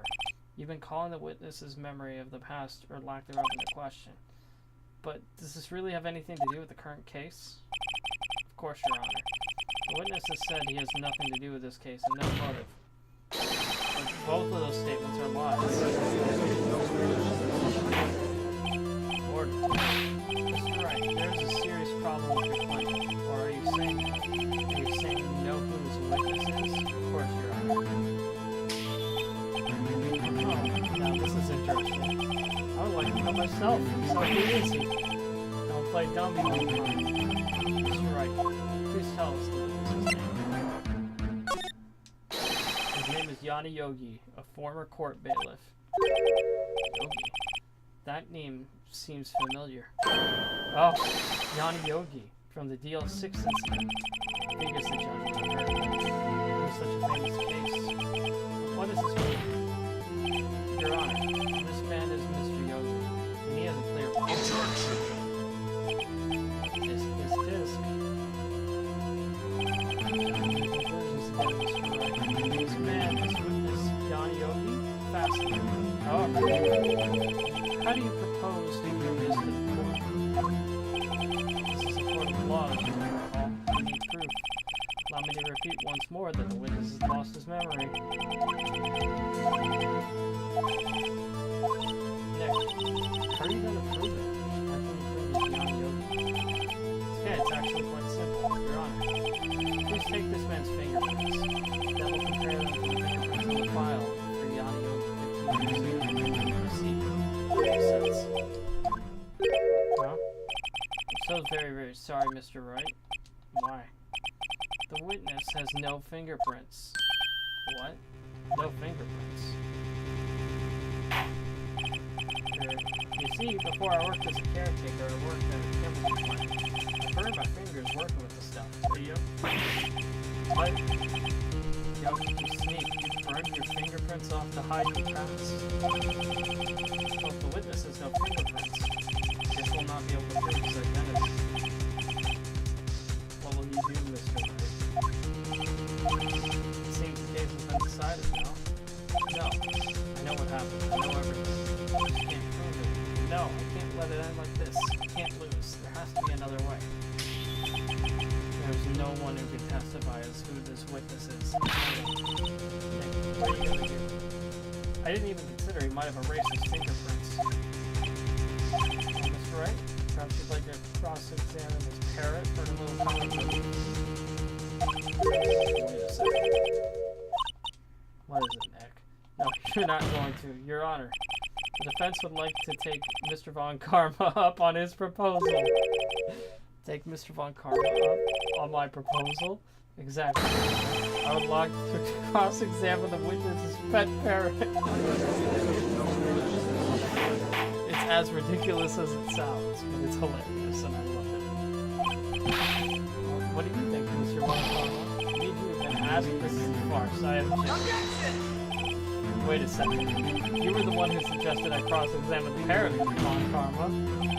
I have a right to do as you suggested. Well, if you're so desperate, then please be my guest. Of course, should you go through with this, and nothing comes of it, I hope you're ready for the consequences. This is crazy. Still want to go through with your little game? Absolutely. Let the parrot take the stand. I'll cross-examine her, Your Honor. This is the most ridiculous thing I've ever heard. Von Karma's rigged every person's testimony, every piece of evidence, except the parrot. This is my last chance. At least I think so. Bailiff, bring in the parrot.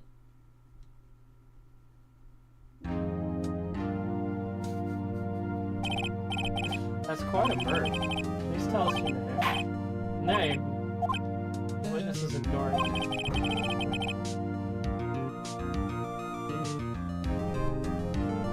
It must hurt to be ignored. Very well, witness. Who is Your Honor? Please testify for us.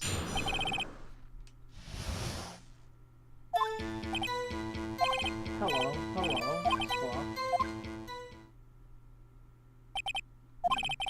Certainly the most concise testimony we've had so far.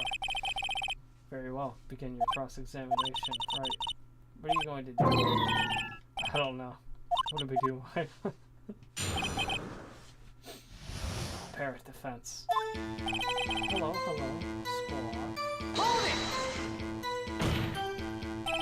Witness, you can't just say hello and expect us to do that. I want you to testify. Maya, you talk to her. Right. What do I say? What's your name? Polly, what's your name? Polly, squawk. I think we established that this parrot is named Polly. Does this have anything to do with your honor's name? Yes, it does.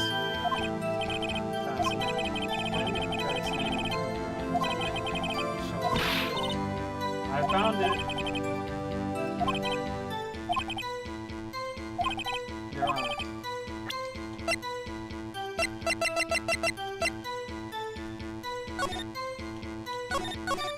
Polly. Take that! Deal 16. It's quite a large file we have there. Pages, this proof on. Show us or stop wasting your time.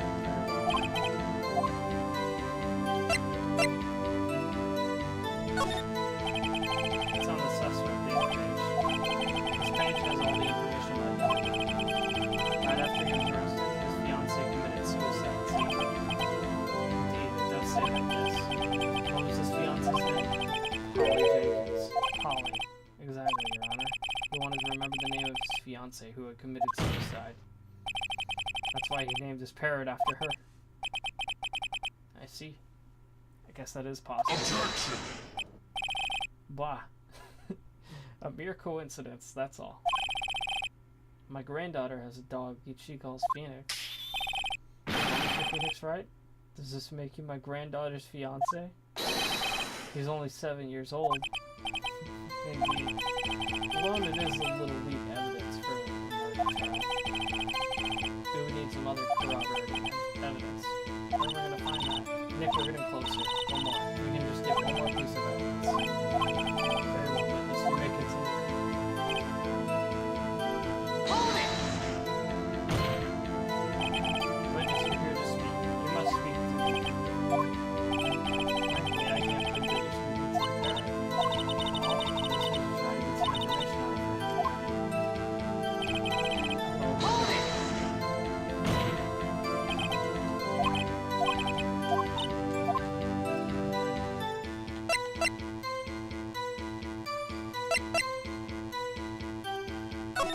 Polly. Have we forgotten something? Don't forget DL6.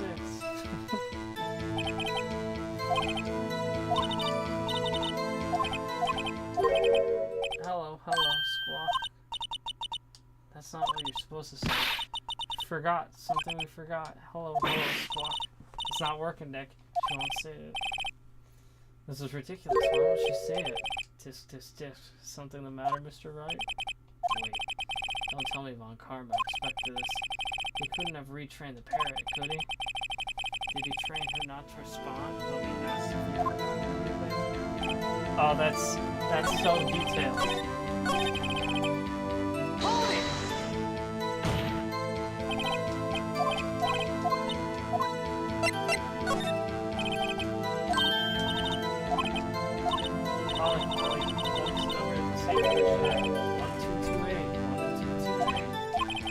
My, what a reckless parrot. Oh, Mr. Wright, you're not claiming that this number has something to do with the caretaker. Actually, it does. That's why I had her say it. Ridiculous.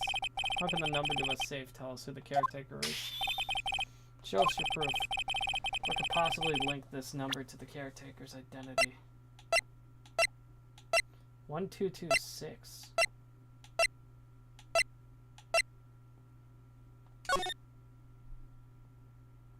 Oh wait, 1228. The date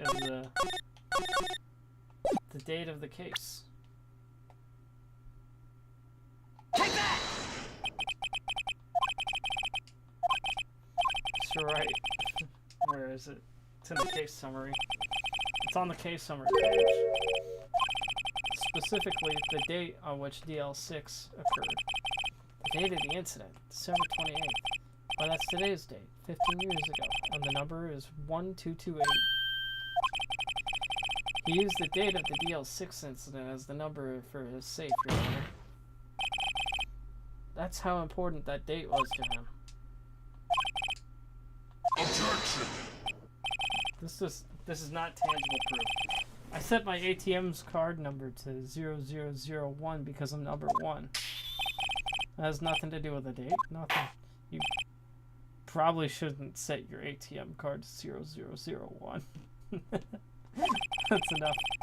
I think we've reached a conclusion here. This is a mere coincidence, that's all. True, that is a possibility. However, two coincidences at the same time seems more like a pattern to me. What are you saying? Summon the caretaker of the boat shop immediately. Witness. Tell us your name. Wait. This witness, he doesn't remember. No, it's okay. I've accomplished what I wanted to do. I'm done. Nick, he looks totally different. This is the real Yogi, I think. Finally. He's been acting fool to hide his true identity. Acting for 15 years. Wow. Let me ask you again. Please state your name for the court. My name is Yanni. 15 years ago, I served as a bailiff in this court. Lord. Yanni Yogi. So, was it you who killed Robert Hammond? And tried to frame Miles Edwards for his death? Yes, it was me. I did it. They put me on the witness stand 15 years ago. Robert Hammond. He said I was mentally unsound. He told me it would make me innocent, get me off the hook. So I pretended to have brain damage. I was innocent, really, but he didn't believe me.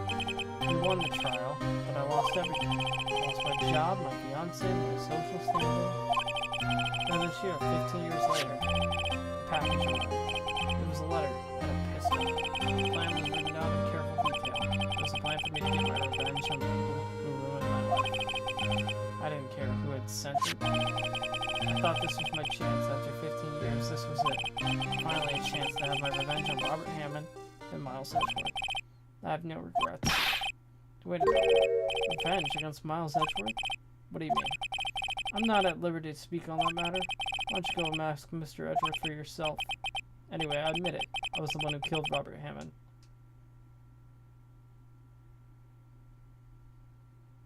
Von Karma. Where's Mr. Yogi? Under arrest, Your Honor. I saw no room for error in his confession. Then the defendant, Miles Edgeworth, is innocent, in this case at least. Very well. Will the defendant please take the stand? There are few mysteries left unsolved. Still, you are cleared of suspicion for this particular case, so I'd like to ask judgment on the murder of Mr. Robert Hammond. Any objections? I don't believe it. Why isn't Von Karma saying anything? Very well. This court finds the defendant, Mr. Miles Edgeworth, not guilty.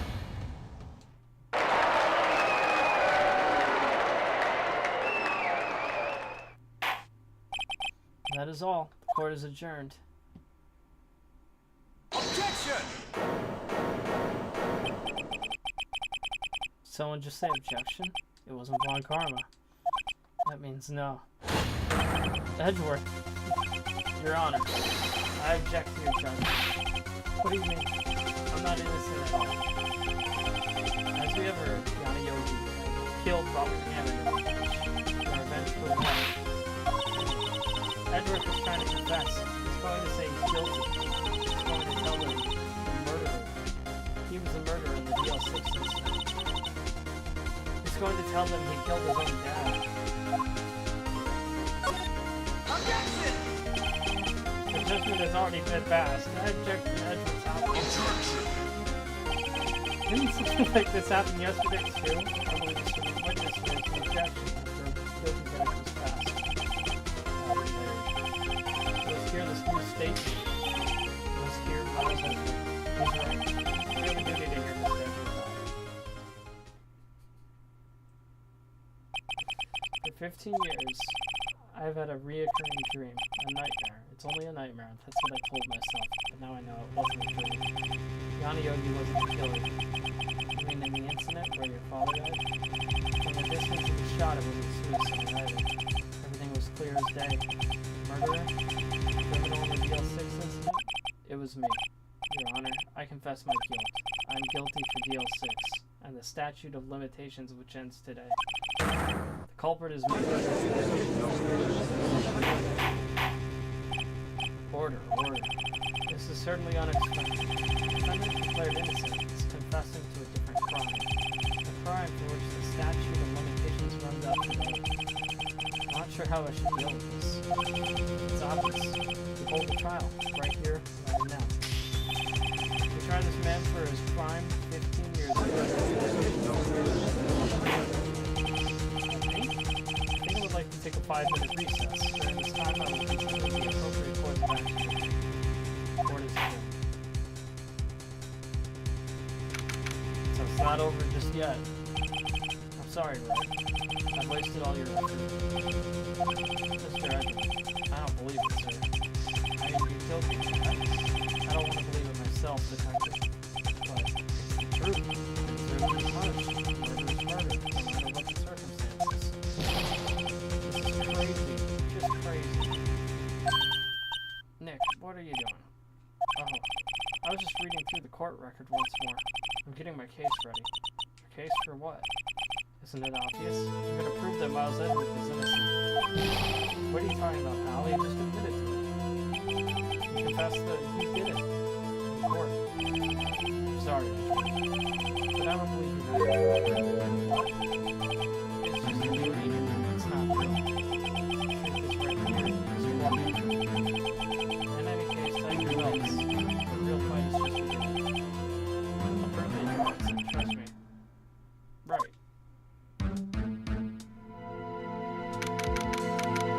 December 28th, 2:30 p.m. Alright. Now then, I would like to resume our trial. Judge, Miles Edgeworth has admitted his own guilt. He has confessed his crime. Let us begin by hearing his testimony. Then, to appoint the defense to their cross-examination. The statute of limitations on the DL6 incident runs out today. That's the international for me. I'd like to run this by the way. So, does the defense have any objections? No, Your Honor. Von Karma, you knew this was going to happen from the very beginning, didn't you? Very well. Will Miles Edgeworth take the stand? Will the witness state his name and profession? Miles Edgeworth. I'm a prosecuting attorney. Mr. Edgeworth, 15 years ago you mistakenly killed your father, Gregory Edgeworth. Is this correct? It is correct. Can you testify about this matter to the court? When Edgeworth was telling me about his dream yesterday, I noticed something. One detail didn't quite fit. That'll be the key, but only if I can get it to work. Please, please. Alright, here we go. That day, I had gone to the courtroom to observe one of my father's trials. Everyone believed an earthquake struck, trapping us in the elevator. My father and Mr. Yogi lost their composure and began to argue. Just then, something heavy fell at my feet. I picked it up and threw it at Mr. Yogi. I wanted him to stop fighting. A moment later, there was a single gunshot and a scream. It was a terrible scream. I remember it to this day. That's all. And until now, you thought this memory was a dream? We were stuck in that elevator for 5 hours. The oxygen in the elevator ran out and I lost my memory of the events. Same claim Mr. Yogi made. Very well. Mr. Wright, your cross-examination, please? Yes, Your Honor.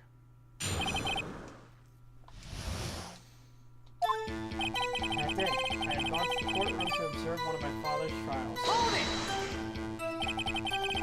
What was the trial your father was involved on that day? I don't remember things very clearly. Only 2 things. I know my father lost it, Mr. Von Karma was prosecuted. Mr. Von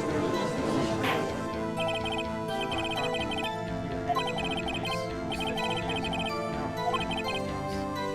that was when Edward pointed out the problem in Von Karma's evidence. As we left the lead, an earthquake struck and traveled. So there were 3 people including yourself traveling. Yes, myself, my father, and Yaya. First, but as time passed and no one came to help. My father and Mr. Yogi lost their composure. What did you do then? I was a 9-year-old boy at the time. I couldn't. I was scared, trembling in the corner. Then, something heavy fell. What was it? A pistol. I assumed it was the nail at the end of the pistol. The safety must have come off when it fell from its holster. Picked it up and went up and noticed. I picked it up and threw it at Mr. Yogi. I wanted to start fighting. Did you know it was a pistol when you threw it? I knew it was not a pistol. The air was doing something. I panicked. They were saying that you threw the pistol at Mr. Yogi. I was in a daze. A moment later, there was a single gunshot. Gun fired once? Yes. I think after I threw it, I lost consciousness. Since then, yeah, back over my head again. A gunshot and that horrible scream. It was a terrible scream. I remember it to this day. To this day. Yes, I can practically hear it now. I doubt I will ever forget that scream as long as I live. There it is. One part of the testimony that clearly contradicts the evidence. I don't know what it means. We'll find out quick.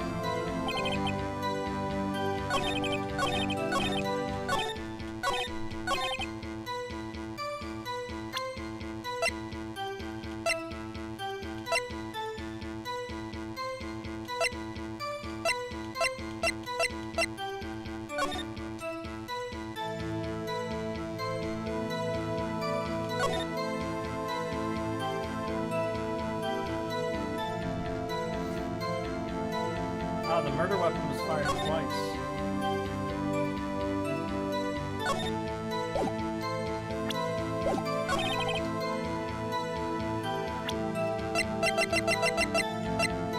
Objection! Are you sure you only heard one gunshot?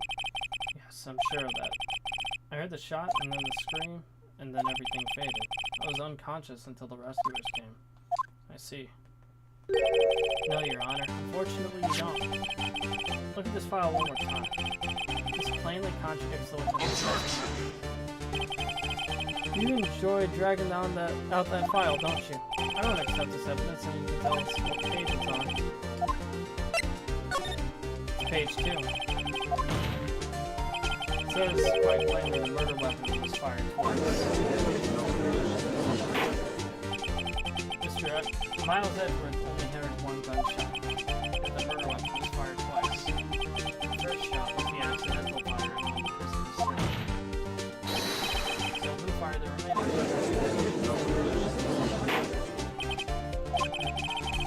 Was it perhaps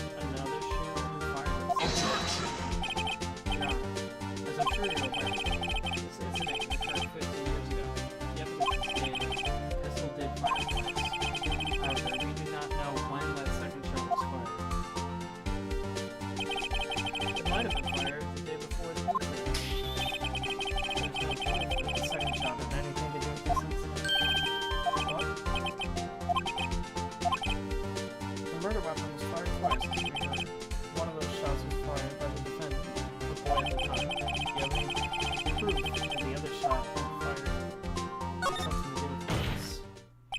Your Honor, I think I'll be able to show you proof. What? If possible. Now, Mr. Von Karma, save your surprise for after you see the evidence. Alright.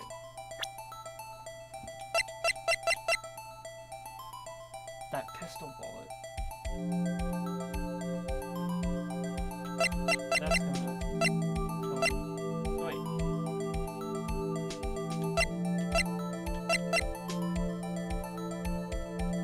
Let's check.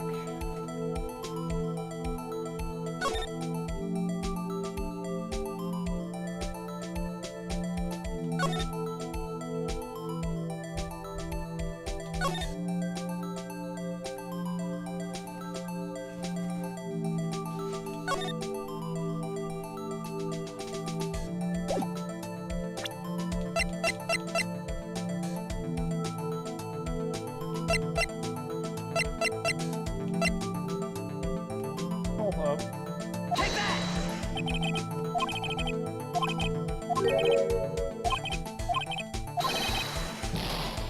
Yeah, that was wrong.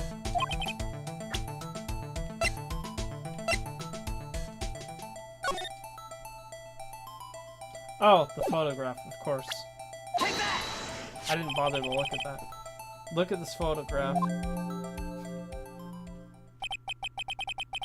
This is a photograph of the scene of the crime 15 years ago. I can see that the victim lying there is Gregory Edgeworth. This proves the murder weapon was fired twice at the time of the incident. This photo proves it. So let me get this straight. This photo proves 2 shots were fired? Where? Your Honor, please, get a clue. Show the judge the contradiction in the photo. Take that! As it should be obvious, the contradiction is here. A bullet hole in the door. Your Honor, Gregory Edgeworth was killed by a shot from a pistol, but there's also a bullet hole in the elevator door. We know that the murder weapon was fired twice. Thus, someone other than Edgeworth fired that second shot. Order. Mr. Wright, what are you arguing? It's simply wrong. At the time of the incident, 2 shots were fired. One went into Gregory Edgeworth's heart, and the other hit the elevator. Remember that the defendant lost consciousness after the shot he fired. We must agree that the second shot was fired by someone else. Mr. Wright, who could that someone else be? The murderer. I knew I should have stepped in before your wild fantasies got out of hand. Mr. Wright, look once more at the DL6 incident case file. Look closely. Try the case summary page. Case summary. That's on page 1. Look at what is written there. Not a single clue was found on the scene. The pistol had indeed been fired 2 times. The other bullet would have been discovered on the scene. It does have a point. The second bullet was never found. Why? Because the second bullet does not exist. The bullet that claimed Gregory Edgeworth's life was the one fired by his own son. That is the truth of the matter, the whole truth. There's undoubtedly something else that made the bullet. Warden, I will have order. Mr. Wright has proven one thing to us quite clearly. The murder weapon was fired twice at the time of the incident. However, Mr. Von Karma says the second bullet fired was not found. It's highly unlikely that the police merely overlooked the second bullet. So all we have is a single bullet fired. I'm afraid I have to discount the defense's claim. I praise the judge for his wisdom on the matter.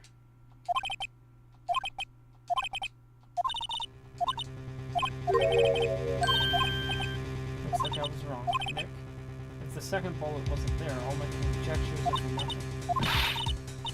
You said you'd do it, Nick. You said you'd declared innocent. It's just when I saw the photograph, I thought 2 shots were fired. I was so stupid that I thought I'd won. I thought there was another person, someone else who fired the second shot, and now I was wrong for thinking it would be that simple. This case has stood unsolved for 15 years. Well, it seems to have finally cleared up this incident. Only 1 bullet was found at the scene of the crime. That shot was fired from Mauser. Precisely. I would like to ask one thing of Miles Edward before passing my verdict. Have you been paying attention to the trial so far? Do you have any objections? No, I do not. So you killed your father. Well, it's not your intention. Yes, I did. He's accepted the guilt. Very well. The statute of limitations on the murder of Gregory Edgeworth runs out today. Therefore, I must pronounce a verdict on the defendant today, right here. Right now. Does anyone have any objections? Yep. Absolutely, I do. Objection! Your Honor? I object. Sure. What grounds do you object? This case is perfect. It must exist.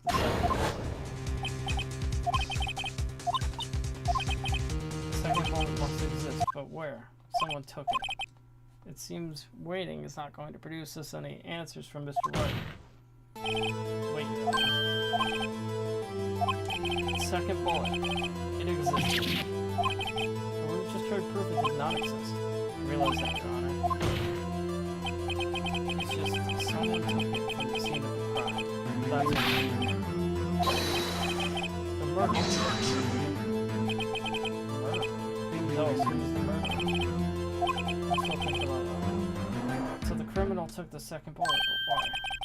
First of all, how would they have found it? It's not easy to find a stray bullet, Mr. Wright. There must be some pressing need for the murderer to search for that bullet.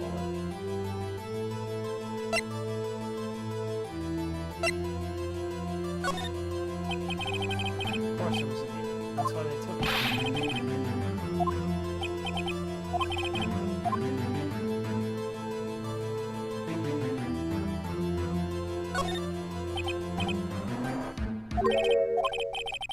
There's a special bullet.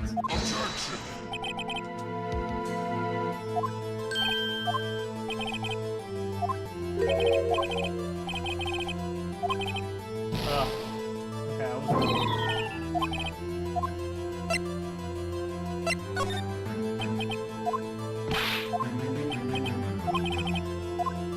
The murderer was cautious.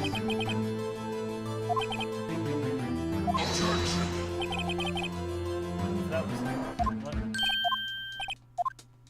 Okay, well, that's both wrong then. Very interesting. So the murderer didn't.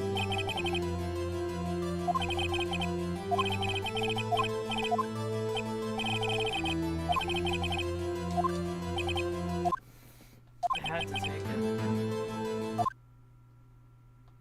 You're thinking too normal. Think crazy. Don't think why the bullet was taken. Think why the bullet had. Sure. The murderer had no intention of taking it. The murder had to take it. For instance, maybe the bullet hit the murderer. Just saying, for instance. I mean, if it hit you, you would have to take it with you, wouldn't you? It's not like you could perform surgery right there. Wait a second. I was just talking off the top of my head, but what if that's what really happened? Let me get this straight. So at the time of the murderer themselves was shot? And they left with the second bullet inside of them? Thus leaving the only one bullet at the scene of the crime? Yes, I guess that's how it would work, yes. But there's a problem with that. The other two people rescued from the elevator, Miles Edgeworth and Yanni Yogi, were both unharmed. So that would mean the murderer came from outside.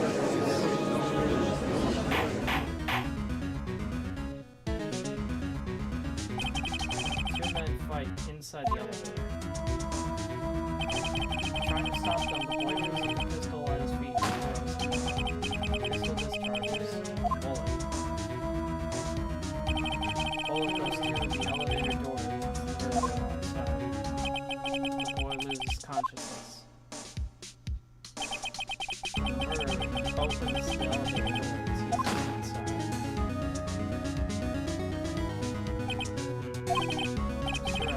You're truly the most unpredictable defense attorney I've ever known. I can tell you're grasping, yet I cannot deny the possibility of insanity.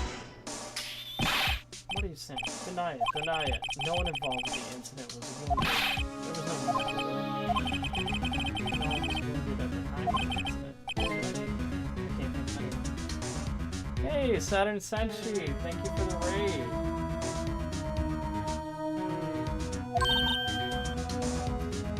Good to see you. Hope you're doing well. Hey, Nick.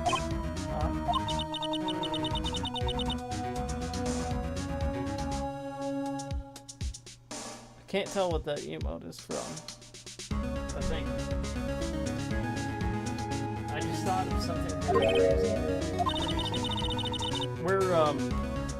We're finishing up the DL6 incident part of chapter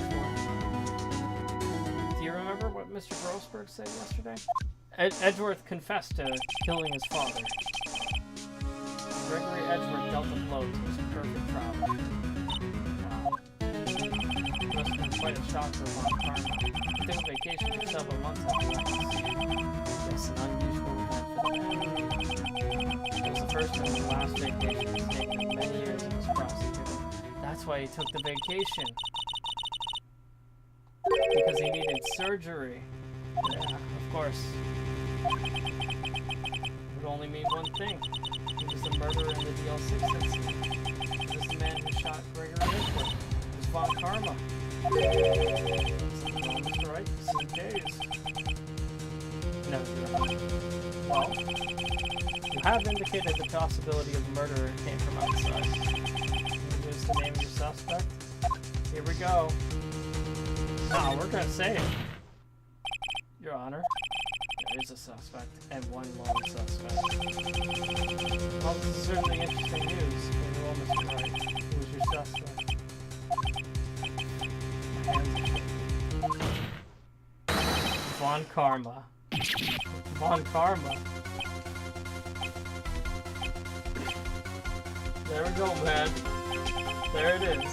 You may be Von Karma, the prosecutor, the one standing right over there. Ah. You don't object? I see no need. Why honor this with the king's offers with my attention? Because you took a vacation for several months starting the day after the incident. You pride yourself on a perfect record. Why would you take such a long vacation without any reason? Claiming that I took a vacation with you and my incident? Fascinating. I would have needed surgery now. Where did I go under the knife, Mr. Wright? Bring that doctor to the operator. How are you justify? Let's find out who his doctor is. It's no use. I know Von Karma. Perhaps too well. He's perfect. He wouldn't lose. He probably didn't undergo surgery. That would leave a doctor as a witness.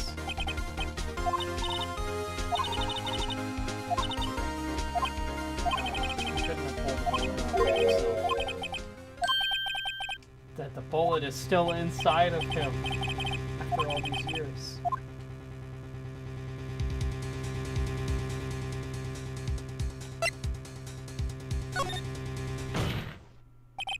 Alright, Von Karma, I'll prove it, and I'll even use evidence. I know how you like it so much. What? The evidence that proves that Von Karma was shot is with the metal detector that Gumshoe gave us. Von Karma is perfect. He wouldn't miss surgery, leaving an evidence trail. So then I asked, where's the bullet now? I think it is unlikely that Von Karma performed surgery on himself. You don't mean it. I do. There's a possibility that the bullet is still inside Von Karma. Oh my god. Is it even possible after all these years? Well, there's one way to find out. We can use this metal detector. Von Karma, I'm gonna run this over you and see what we find. Oh, now he's sweating. For the first time in the entire chapter, he's finally sweating. I refuse. Refusing this means you acknowledge the bullet is still inside. Order. Your Honor, the defense requests that we be allowed to use the metal detector. Judge, I call for a suspension of this trial. This is an invasion of privacy. The statute of limitations runs out today. Dude, this is such a great sequence. Welcome for self-defense. Welcome to the stream. It was you who said we had to end it right here, right now. You came at a very good part of this trial. I permit the use of the metal detector. Mr. Von Karma, you will submit yourself to testing. Nick, what does this mean? I don't know, but we have to give it a shot. Yeah. No, Phoenix Wright is great. And there it is. They got the bullet right there. It reacted. Something's inside his right shoulder. The bullet. Mr. Von Karma. You. It was you. I was afraid this would happen, and so I remained silent. Indeed, there is a bullet in my shoulder. However, it has nothing to do with this incident. What? I was shot in the shoulder long before the DL6 incident. I claim the bullet in my shoulder has no relation to DL6. Oh man. Yeah, this case is pretty legendary. It's not my first time playing it, but it's been a few years. I never actually completed the trilogy, that's why I'm playing it again. Because I'm trying to actually go through the whole trilogy now that it's available on Steam. Von Karma, you sly dog. You have so many last minute tricks up your sleeve. You always have an out. He claimed that he already had the bullet in his shoulder before the incident. Can you prove that? Proof. I have no obligation to prove anything. It is Mr. Wright who must prove something here, not I. Mr. Wright, can you prove that the bullet in Von Karma's shoulder was from DL6? Of course you can't. No, of the DL6 evidence. Because you took it out of the records room yesterday. You're not convicting me of any crime. So sorry, Mr. Wright. No, I'm the one who's sorry, Mr. Von Karma. Attila Game, welcome to the stream. What? You were close. One day away from freedom. But you see, I have proof. What? I would have thought you would dig your own grave trying to convict Edgewood. I can link that bullet in your shoulder to the DL6 incident. And here's my final proof. Oh, man. Okay. I actually don't know what it is. I'm assuming...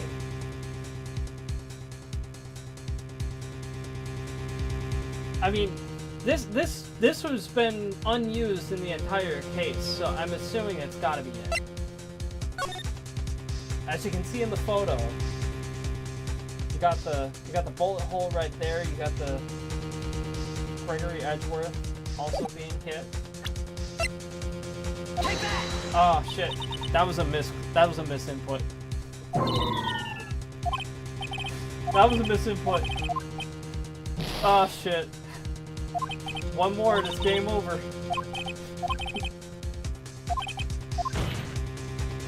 Okay, we know it's not the DL6 incident. Alright, let's stop playing around. That was a misinput.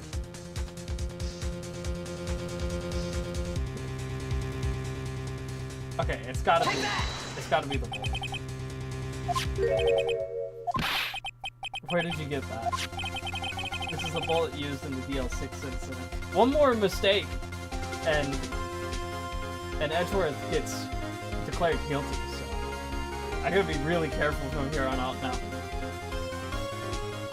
This is the bullet used in the DL6 incident, but he did say that it was the final piece of evidence, so this might be it. This was taken from the heart of the victim, Mr. Gregory Edgeworth. Alright, have a good night, Attila.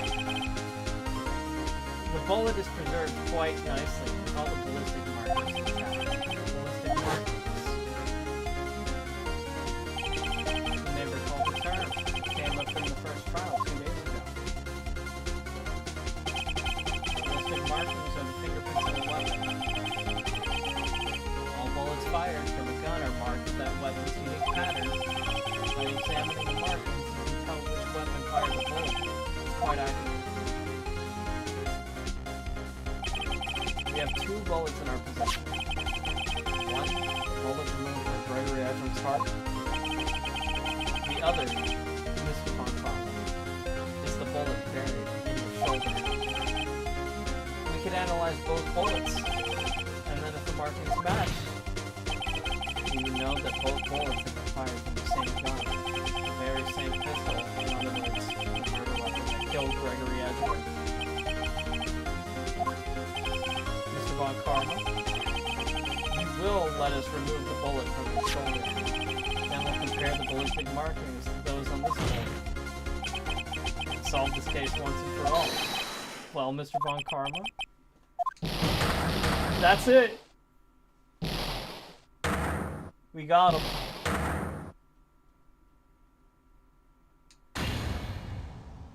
That scream. I've heard that scream before. Wait, I know. Help, I can't breathe. Quiet, I said quiet. You're not making this any easier. Stop breathing my air. I'll stop you. Stop breathing my air. Get away. Get away from my father. Bang.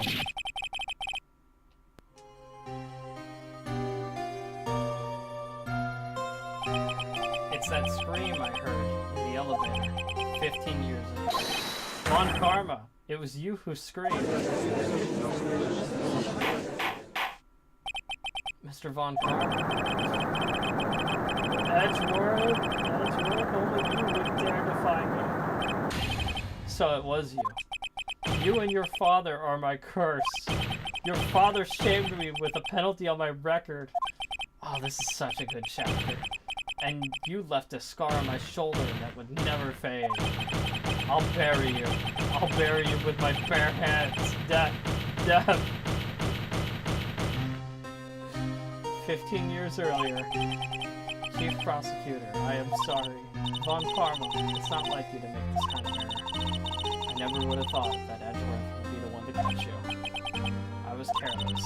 I'm sorry, and you will have to be penalized. I've covered for you in the past, but this Edgeworth. Wait, Edgeworth? It was a shock like none I've ever known. Me? Penalized? It took hours for me to regain my composure, because his perfect record was ruined. Suddenly, I found myself in the darkness. I was in the court records room. I must have wandered in there without thinking where I was going. The room was pitch black. The lights must have gone out. I went out into the hall and felt my way to the elevator. I pressed the button, but nothing happened. Then, there was a noise. I was in pain, a horrible burning pain in my shoulder. Just then, the lights came back on. The elevator door opened before my eyes. I saw 3 people inside, all lying unconscious from oxygen deprivation. Much to my surprise, the principal lay at my feet. I knew then it was destiny.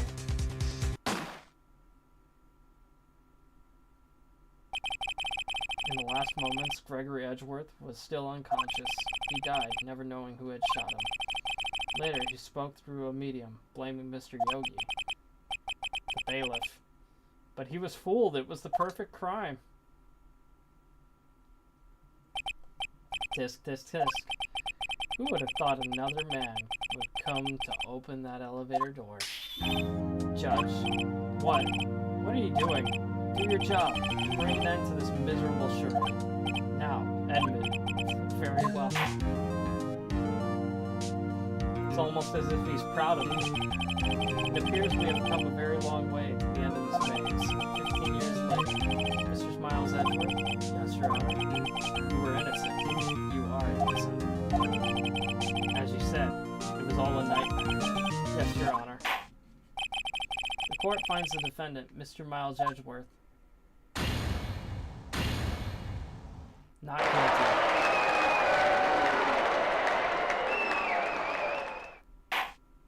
We got the good ending. That is all. This court is adjourned.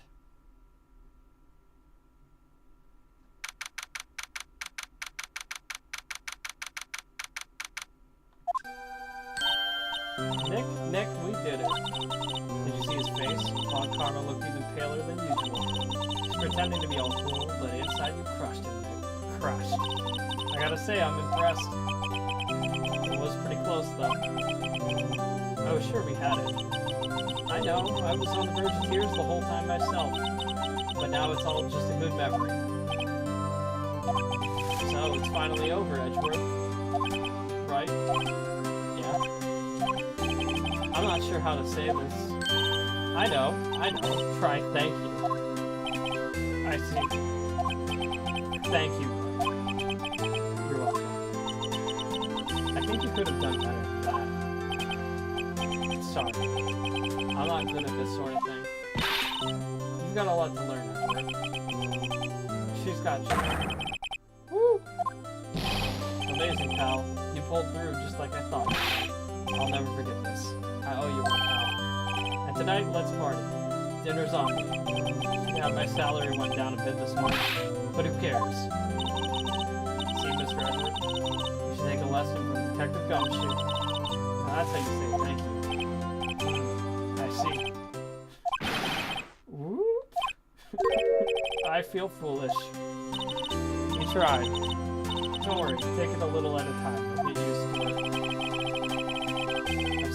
It's been 15 years since I've seen Edgeworth this unguarded. Hey, y'all.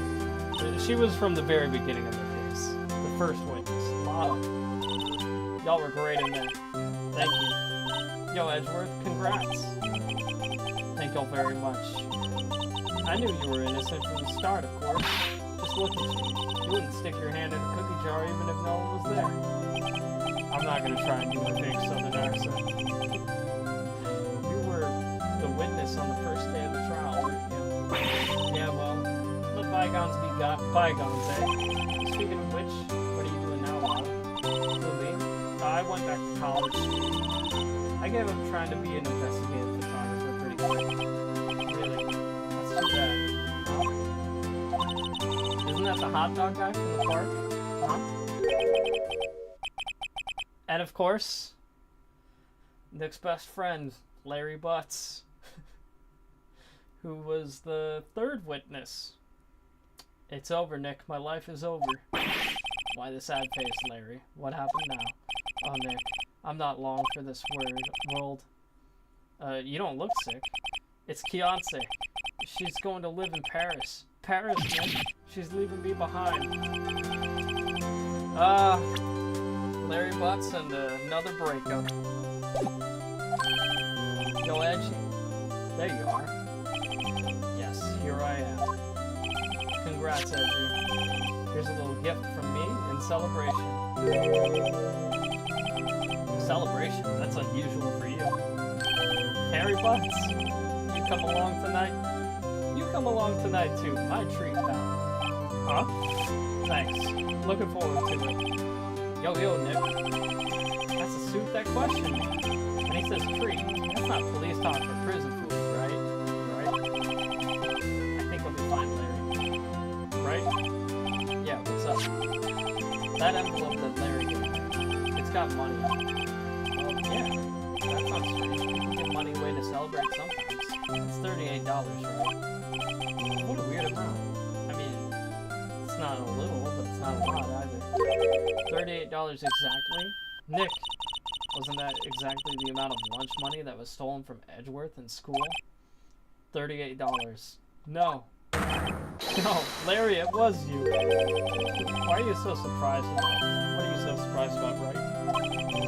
Larry was absent that day from school, right? That doesn't automatically rule him out as a suspect. What?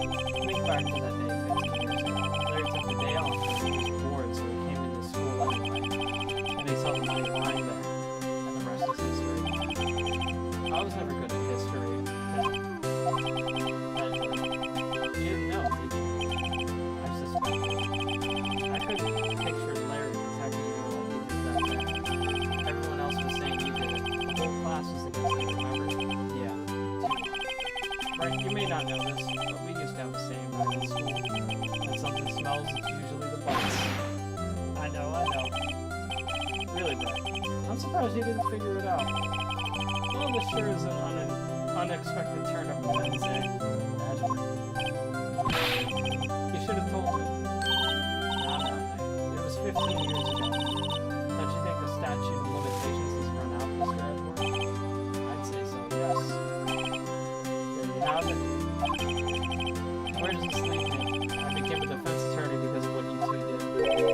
told you, I've always been something of an insufferable emotionalist. Yeah, and you get worked up too easily too. Death. The death sentence for both. Man, if I had only known, I'd become a prosecutor. Same goes for me, only the other way around.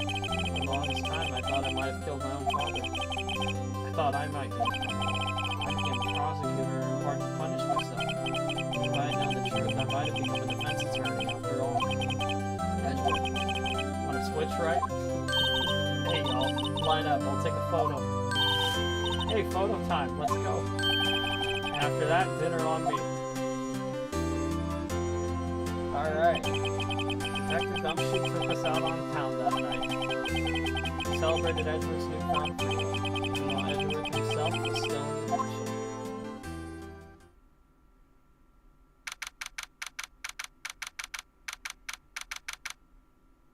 5:02 a.m. Whoa. I went on a little overboard yesterday. My head hurts. Guess he's hungover. It's still only 5. Maybe I should go back to sleep. What's this? A letter? Good morning, Nick. You were really impressive yesterday. Seeing you, it made me think about what I'm doing here. I'm a spirit medium in training, of course. I wanted to help Mr. Edgewood too. I wanted to help you, but I couldn't. I was useless. So I've decided to go back to my training. I'll become a full-fledged spirit medium for starters. I couldn't say it to your face, so I left this letter. Goodbye, Nick. Goodbye? What time is it? First trains for the mountains have already left. To the station.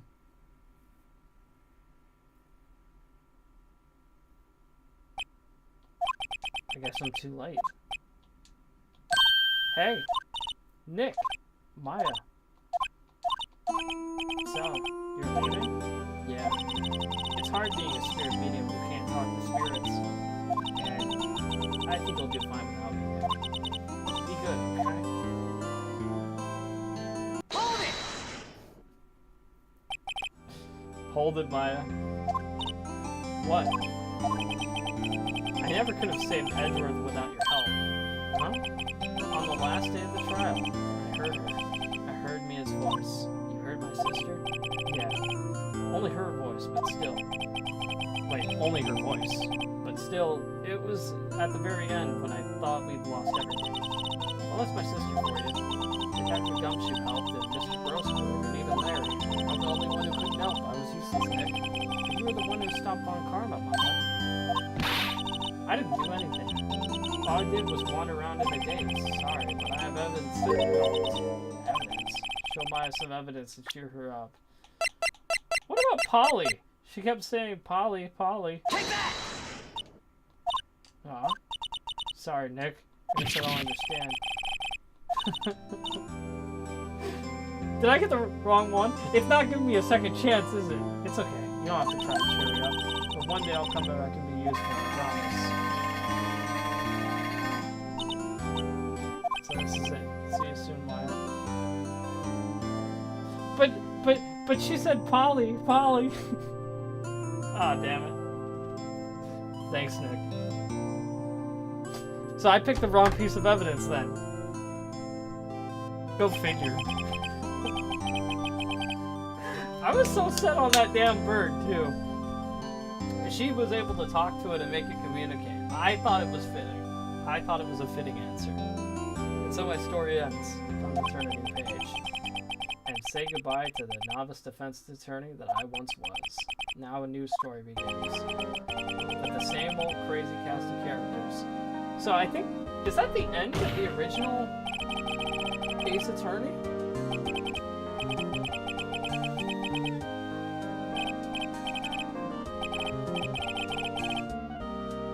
Objection!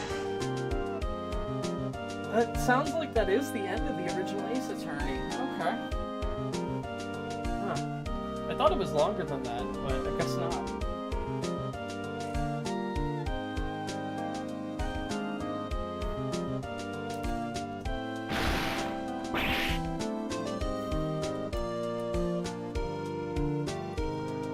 I'm not gonna talk out this whole part. It's gonna go by too fast for me to keep up. But that was fun. So that was the original Ace Attorney, I guess. Caught me off guard a little bit. I was expecting it to last longer, but again, we're playing the Trilogy, so I got 2 more games to get through here.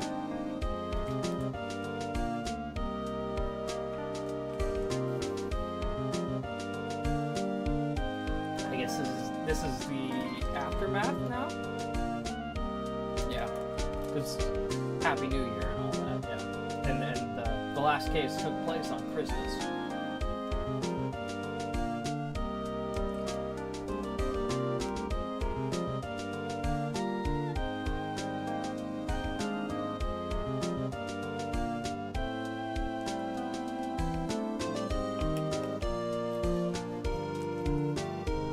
Let it play out.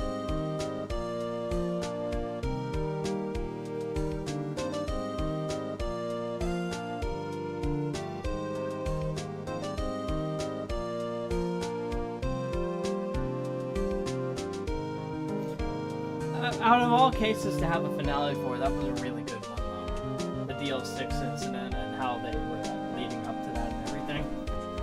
It was pretty great. A really good payoff too, with having Von Karma as that villain. He was really good. The days of my youth, like the scent of a fresh lemon. Whatever that means, keep saying it.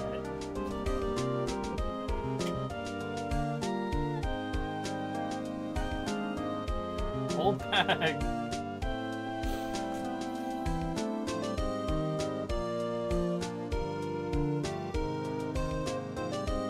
Oh boy, she sure loves to talk.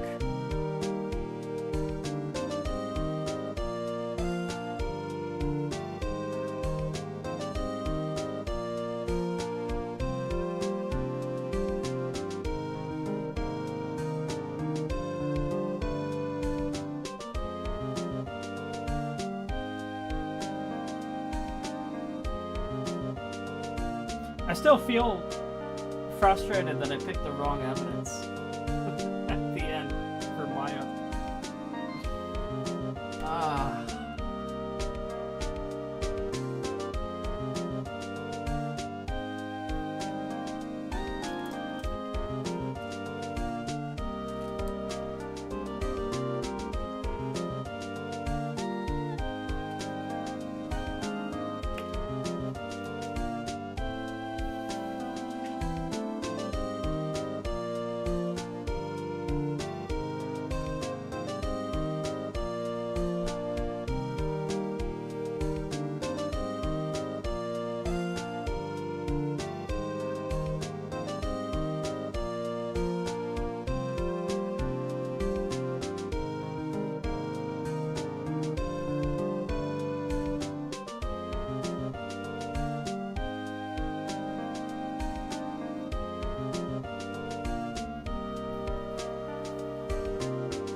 Brand new episode has been added.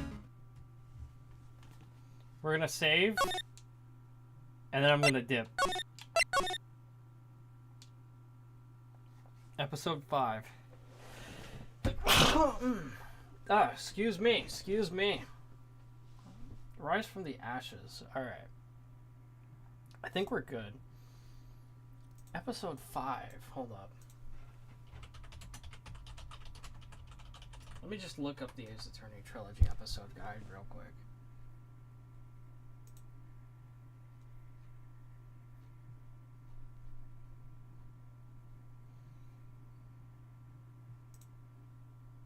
Is that Justice for All? Or is that a special 5th episode? How many episodes? Wait.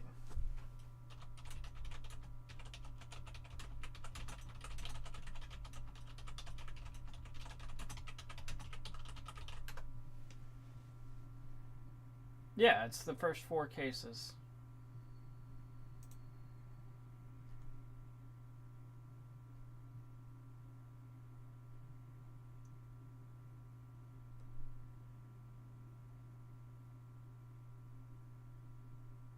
Oh, wait, hold up. No, there's actually 2 more chapters.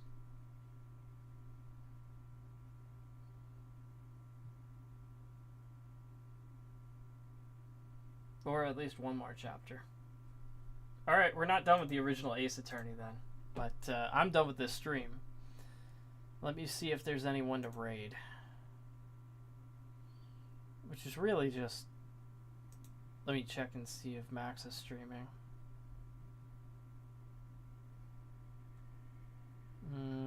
Doesn't look like it. Alright then. Well, I guess that's it. I could raid Dark Metal at least. No one's really watching though. So I'll just leave it as is. You guys have a good one though. Take care everybody. I'll see y'all next time.